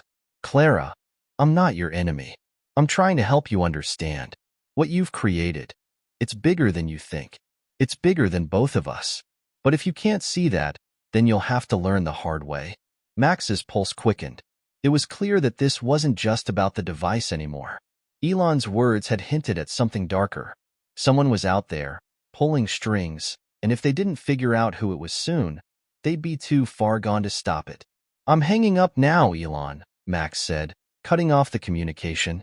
The static clicked before the line went dead. Clara turned to Max, her eyes filled with determination. We need to find out who these people are. And we need to stop them before they destroy everything. Max nodded, but a dark thought lingered in the back of his mind. If Elon's words were true, and if there was indeed a larger force at play, then they were running out of time. Let's go, Max said, his voice firm. We find them. We end this. But as they drove into the unknown, Max knew that they were about to uncover a truth far more dangerous than they could ever imagine. And it was only a matter of time before the consequences of their actions came crashing down. Max's foot pressed harder on the accelerator, the Jeep roaring down the winding road as the lights of the small town in the distance flickered like a beacon of false hope. The air inside the vehicle was thick with tension. Clara was silent, her thoughts clearly consumed by the conversation with Elon. Max could tell she was thinking about everything he'd said, the cryptic warning about people watching them, and the terrifying implications of what the device could really do. Max. Clara finally broke the silence, her voice barely audible. Do you think it's true? About these people, that they've been watching us all along? Max glanced over at her, his hands still gripping the wheel. I don't know, Clara, but we're not going to get answers just by driving away from it. We need to figure out what Elon meant. What's really going on here? Clara nodded slowly, though her expression remained uncertain. But if they've been watching us, it means they know about the device. They could be anywhere. What if they come after us next? Max's mind raced. Clara was right. Whoever these mysterious people were, they had to be powerful, and they had to be coming for the device. The thought made his stomach churn. He didn't know who he could trust anymore. Elon had been right about one thing. The stakes had just become bigger than he and Clara. Max pulled the Jeep into the parking lot of a dilapidated gas station just outside the town, his eyes scanning the surroundings for any signs of danger. There was no telling if someone was already tracking them, but they needed to regroup. He needed time to think. Stay here, Max said, his voice low but firm. I'm going to grab some supplies. We don't know how long we'll be on the run, and we need to be prepared. Clara gave him a look, half nervous, half determined. Are you sure you want to go alone? I'll be fine, Max replied, stepping out of the Jeep and slamming the door behind him. He didn't want to risk putting Clara in any more danger than she already was. He made his way into the gas station, his senses alert. The place was dark, with only a flickering fluorescent light above the counter. The old man behind the counter barely looked up as Max entered, too engrossed in his newspaper to notice. Max grabbed a few cans of food and some bottled water from the shelves, but his thoughts kept drifting back to the conversation with Elon. What did Elon mean by bigger plans? What did these people want with Clara? The device could read minds, that much was clear. But if Elon and these mysterious people were willing to go this far to get it, what did that say about the kind of power they believed it held? Max returned to the Jeep, placing the supplies in the back before sliding into the driver's seat. Clara was looking out the window, her gaze distant. "You okay?" Max asked, his voice soft as he started the engine. Clara turned to him, her eyes heavy with worry. "Max, what if we can't stop them? What if we're not strong enough?" Max looked over at her, his heart aching for the little girl who had already been through so much. He didn't have the answers. Not yet. But he knew one thing for sure. They couldn't give up now. The device was too powerful, and too many people wanted to control it. "Clara, we're not alone in this," Max said firmly. "We've got each other. And we have to keep moving. We can't stop until we figure out what's really going on and how to stop it." Clara looked at him, her face a mix of fear and resolve. She nodded slowly, as if understanding that this was the only way forward. As they drove through the night, Max's mind raced. He couldn't shake the feeling that they were being watched. He had to find a way to track down the people Elon had mentioned. These mysterious figures who seemed to have their fingers in every part of this twisted puzzle. Their next stop was clear. They needed answers. And they needed to get them before someone else found them first. Max's eyes scanned the horizon as they pulled into a quiet motel on the outskirts of town. It wasn't the most glamorous place, but it would have to do for the night. They needed rest and a place to plan their next move. Max parked the Jeep, keeping the engine running as he looked around. There were no other cars in the lot, no signs of life except for the flickering neon light of the motel sign. It felt like they were hiding in plain sight. "We'll stay here tonight," Max said, turning to Clara. "Get some sleep, and tomorrow we'll figure out where to go next. We'll contact someone who can help us." "Who?" Clara asked, her voice tinged with uncertainty. "We can't trust anyone, Max. Not after what Elon said." Max didn't have an answer to that, but he couldn't let fear control their next steps. They needed to stay one step ahead of the game. "We'll figure it out," he said, his voice quieter than before. They both exited the Jeep and made their way into the motel's office. The man at the desk was a gruff, middle-aged figure who barely acknowledged them as they walked in. "Room for two," he grunted. Max nodded. "Yeah, just for tonight."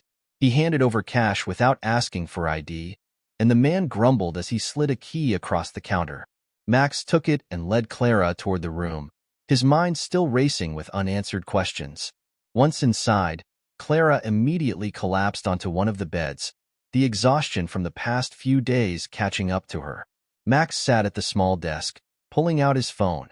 He needed to find someone they could trust, someone outside of Elon's reach. He scrolled through his contacts, stopping at the name of a former mentor, Dr. Anna Marshall.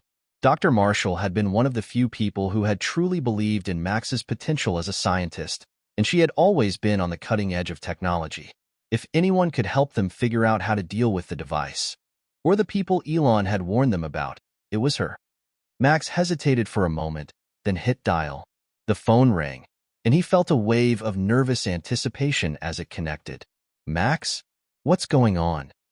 Dr. Marshall's voice came through, sharp and curious.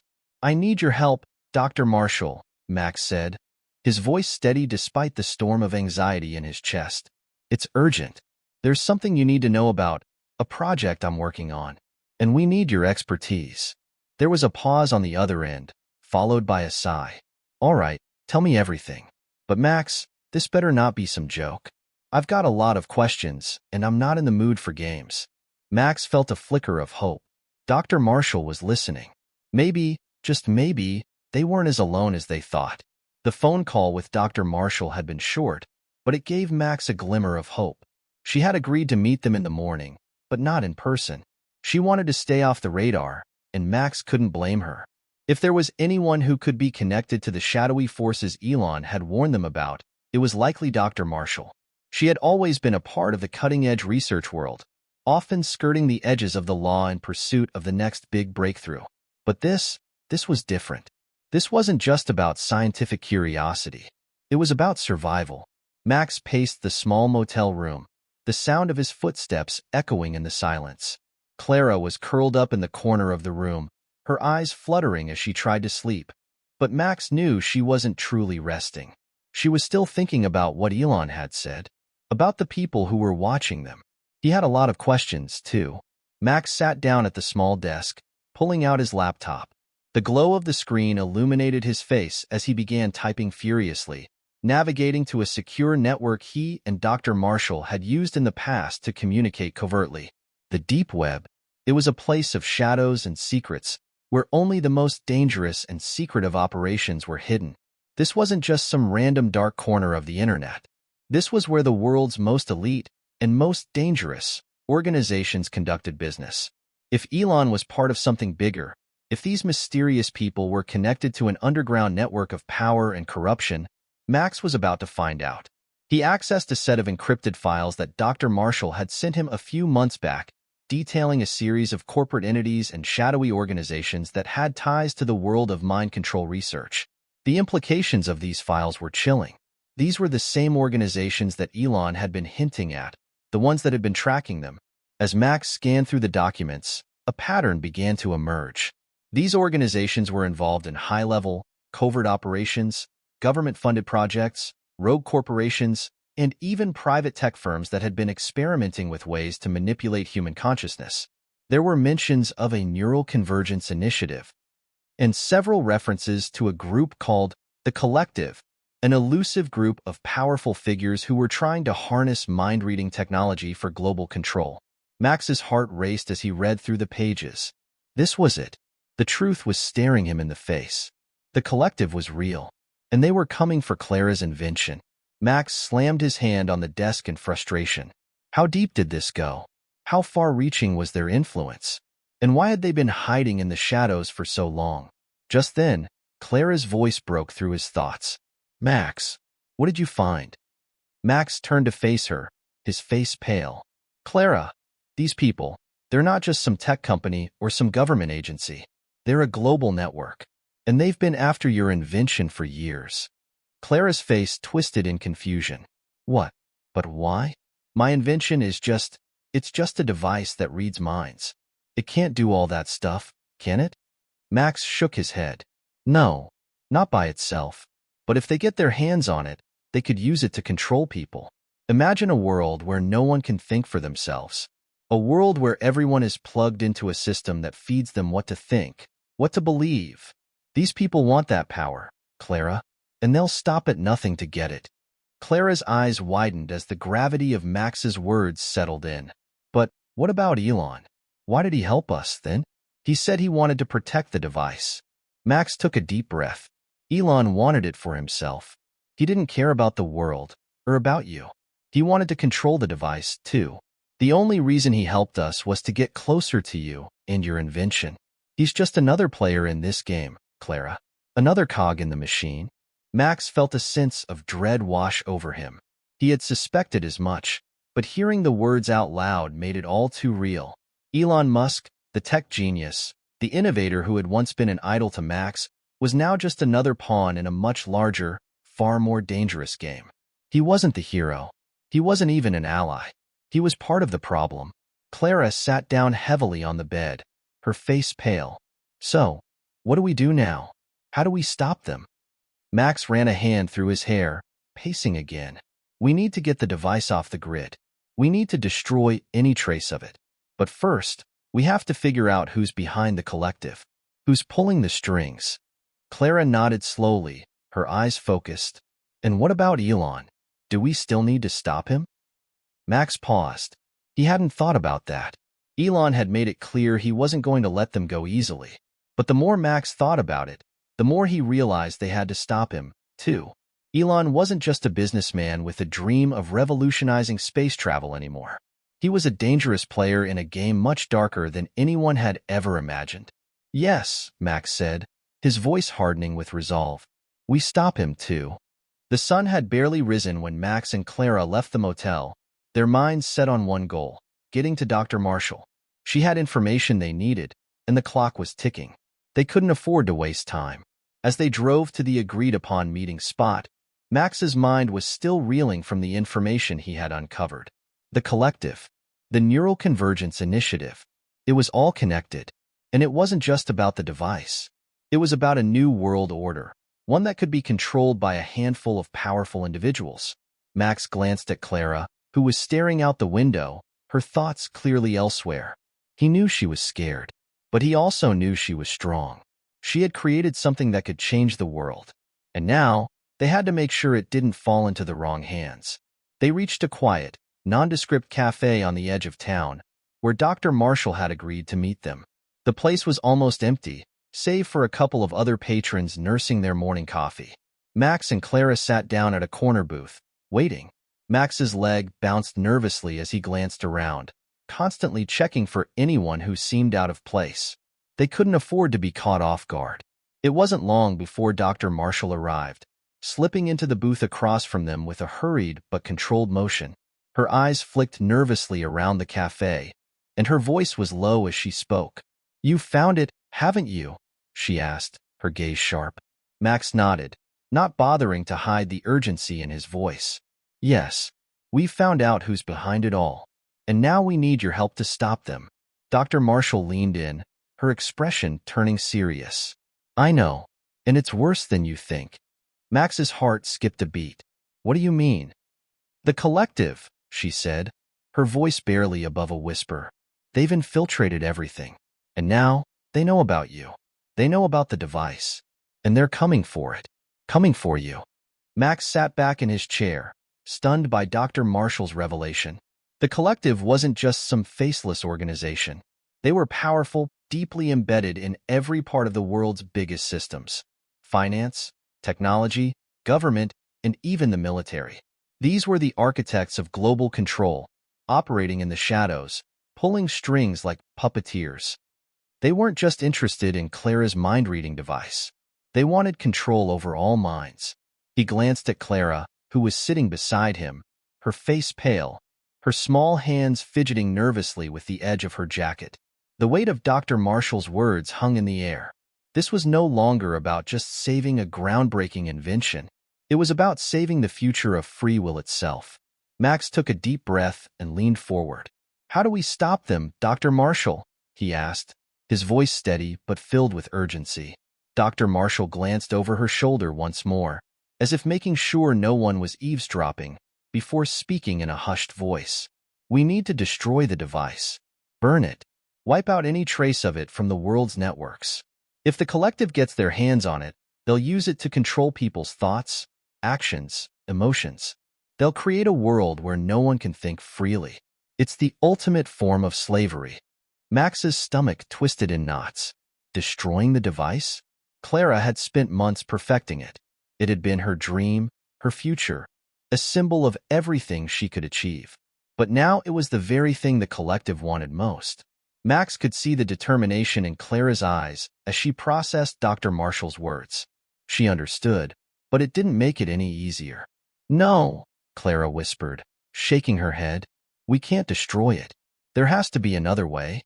Max turned to her, his expression softening. "I know it's hard, Clara, but we don't have a choice. If we keep it, the collective will come for us. And they'll take everything else from us, too. This device can change the world, but only if it's in the right hands." Dr. Marshall nodded. "Max is right. The device can't fall into the wrong hands. You've created something extraordinary, Clara, but it's also dangerous. We can't risk letting the collective use it to shape the world into their twisted version of reality." Clara's lips trembled as she bit them. She looked down at her hands, her mind racing. For a moment, she seemed lost in thought. But then, her eyes met Max's, and he saw a spark of resolve in her gaze. She wasn't going to give up so easily. "Maybe we don't need to destroy it," Clara said quietly. "Maybe we just need to make sure they can't find it. Make sure no one can use it."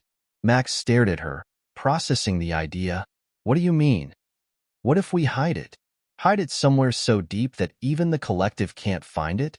We could create a backdoor in the device, something only we know about. If they come looking for it, we can misdirect them. But if someone else ever needs it, they'll be able to access it safely." Max's mind raced. It was a brilliant idea. If they could pull it off, it would be a game of deception, but at least it wouldn't destroy Clara's work. But there was a problem. "Where would we hide it?" Max asked, his voice tight. "How would we make sure no one can trace it back to us?" Dr. Marshall's eyes narrowed, and she glanced at the door again. "I know a place," she said. "A remote server farm in the middle of nowhere. It's off the grid, untraceable. Only a handful of people even know it exists. If we hide the device there, it'll be safe. But we'll need to act quickly. The collective is already aware of you too. They're hunting you. Max's heart raced again. How do you know that? Dr. Marshall didn't answer right away. She seemed to be debating something with herself. Finally, she sighed, her voice quieter. I used to work with people who were part of the collective. I didn't know the full extent of their plans until it was too late, but I've kept track of their movements. And I know they've been tracking Clara's invention for a long time. Clara's breath caught in her throat. You knew about them all along? I didn't know the extent of their reach. I didn't know they were trying to control minds. But I've seen the consequences of their experiments firsthand. People who've been brainwashed, whose thoughts have been twisted by their influence. I couldn't sit back and let them do that again. Max looked at Dr. Marshall, conflicted. She was on their side now, but how could they truly trust her? She had worked with the collective before. What if she still had ties to them?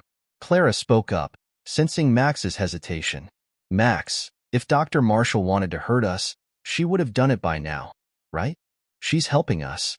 Max looked at Clara, who had a point.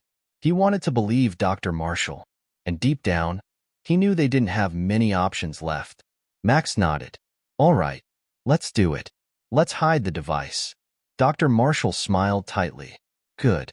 We leave for the server farm in an hour. I'll send you the coordinates, but we have to be careful. The collective surveillance is tight. We'll need to take back roads, stay off the grid as much as possible. Once we get to the server farm, we'll encrypt the device and lock it away. After that, we'll make sure it's impossible for anyone to trace it. Max turned to Clara, his heart heavy. We have to move fast. We can't afford to make any mistakes. Clara nodded, determination in her eyes. I'm ready. Max, Clara, and Dr. Marshall left the cafe in a hurry, their plans set in motion. The clock was ticking, and they couldn't afford to waste a single second. As they drove down empty roads, the weight of what they were about to do felt heavier with every mile. Max kept his eyes on the rearview mirror, paranoid that they might be followed. The last thing they needed was to get caught before they could carry out their plan. But no matter how much he scanned the horizon, no one seemed to be following them. For now, it was just the three of them, rushing toward an uncertain future. But one thing was clear. They were about to take the biggest risk of their lives. The future of the device, and possibly the world, was in their hands. The journey to the server farm was longer than Max had anticipated. The roads were winding and isolated, cutting through dense forests and barren hills, and the world around them seemed to fade into an eerie silence. Clara sat in the back seat, staring out the window, her face unreadable. Max could feel the tension between them, thick like the air before a storm. Every passing minute seemed to draw them closer to some unknown fate. Max kept his eyes on the road, but his mind raced. There were still so many questions left unanswered. Was Dr. Marshall really on their side? Had she truly cut ties with the collective, or was she leading them into a trap? But he couldn't afford to think about that now. Not when they were so close to getting the device out of reach of the collective. Clara had worked so hard on it, creating something that could change the world, something that could give people true freedom of thought. And yet, here they were, trying to hide it away, hoping no one would find it. The irony wasn't lost on Max. He stole a glance at Dr. Marshall, who was navigating through a map on her phone. Her face was tense, but her eyes were focused. She knew the terrain, knew where they were going, but something about her seemed off. Max couldn't put his finger on it, but there was a feeling in his gut that told him not to trust her fully. As they neared their destination, the air seemed to grow colder, the trees thicker, as though the world itself was trying to close in around them. Max's grip tightened on the steering wheel. The server farm was located deep in the heart of a secluded valley, and from the looks of it, it was a place designed to be invisible to the outside world. There it is, Dr. Marshall said suddenly, pointing to a darkened building ahead. It looked like a rundown industrial warehouse, tucked away in the corner of a vast clearing. The exterior was covered in layers of moss and overgrowth, as if it had been abandoned for years. But Max knew better.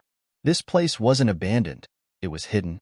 Max parked the car a few hundred yards from the entrance, and the trio climbed out, the weight of the moment heavy in the air. The only sounds were the crunch of gravel beneath their feet and the distant rustle of trees in the wind. "Are you sure this is safe?" Max asked, his voice low. Dr. Marshall nodded. "This place is designed to be off the grid. No one will find us here. Not unless they know exactly where to look." Max exchanged a look with Clara. She was still holding onto the device, the small black box that contained the most dangerous technology in the world. It had the power to read minds, control minds. Max knew they had to get it encrypted, locked away, and hidden for good. They walked toward the building, and Dr. Marshall led them through a small side door. The interior was stark and utilitarian, with rows of machines lining the walls and shelves stacked with hard drives and wires. It looked like something out of a science fiction movie, cold, sterile, and designed to keep secrets. "Follow me," Dr. Marshall said, moving toward a back room. They followed her without question, but Max couldn't shake the feeling that something was wrong. The air was thick with tension, and his instincts were screaming at him to turn back. But it was too late. As Dr. Marshall led them deeper into the building, Max suddenly felt a sharp pain in his head. It was like a pressure building behind his eyes, making it harder to breathe.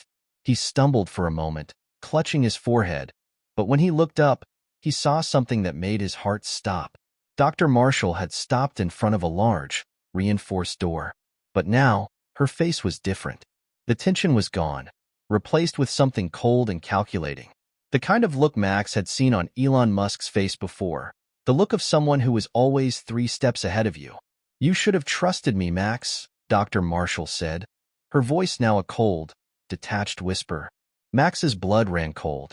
He reached for Clara's hand, but it was too late. The door behind Dr. Marshall opened, and figures stepped into the room. Figures that Max instantly recognized.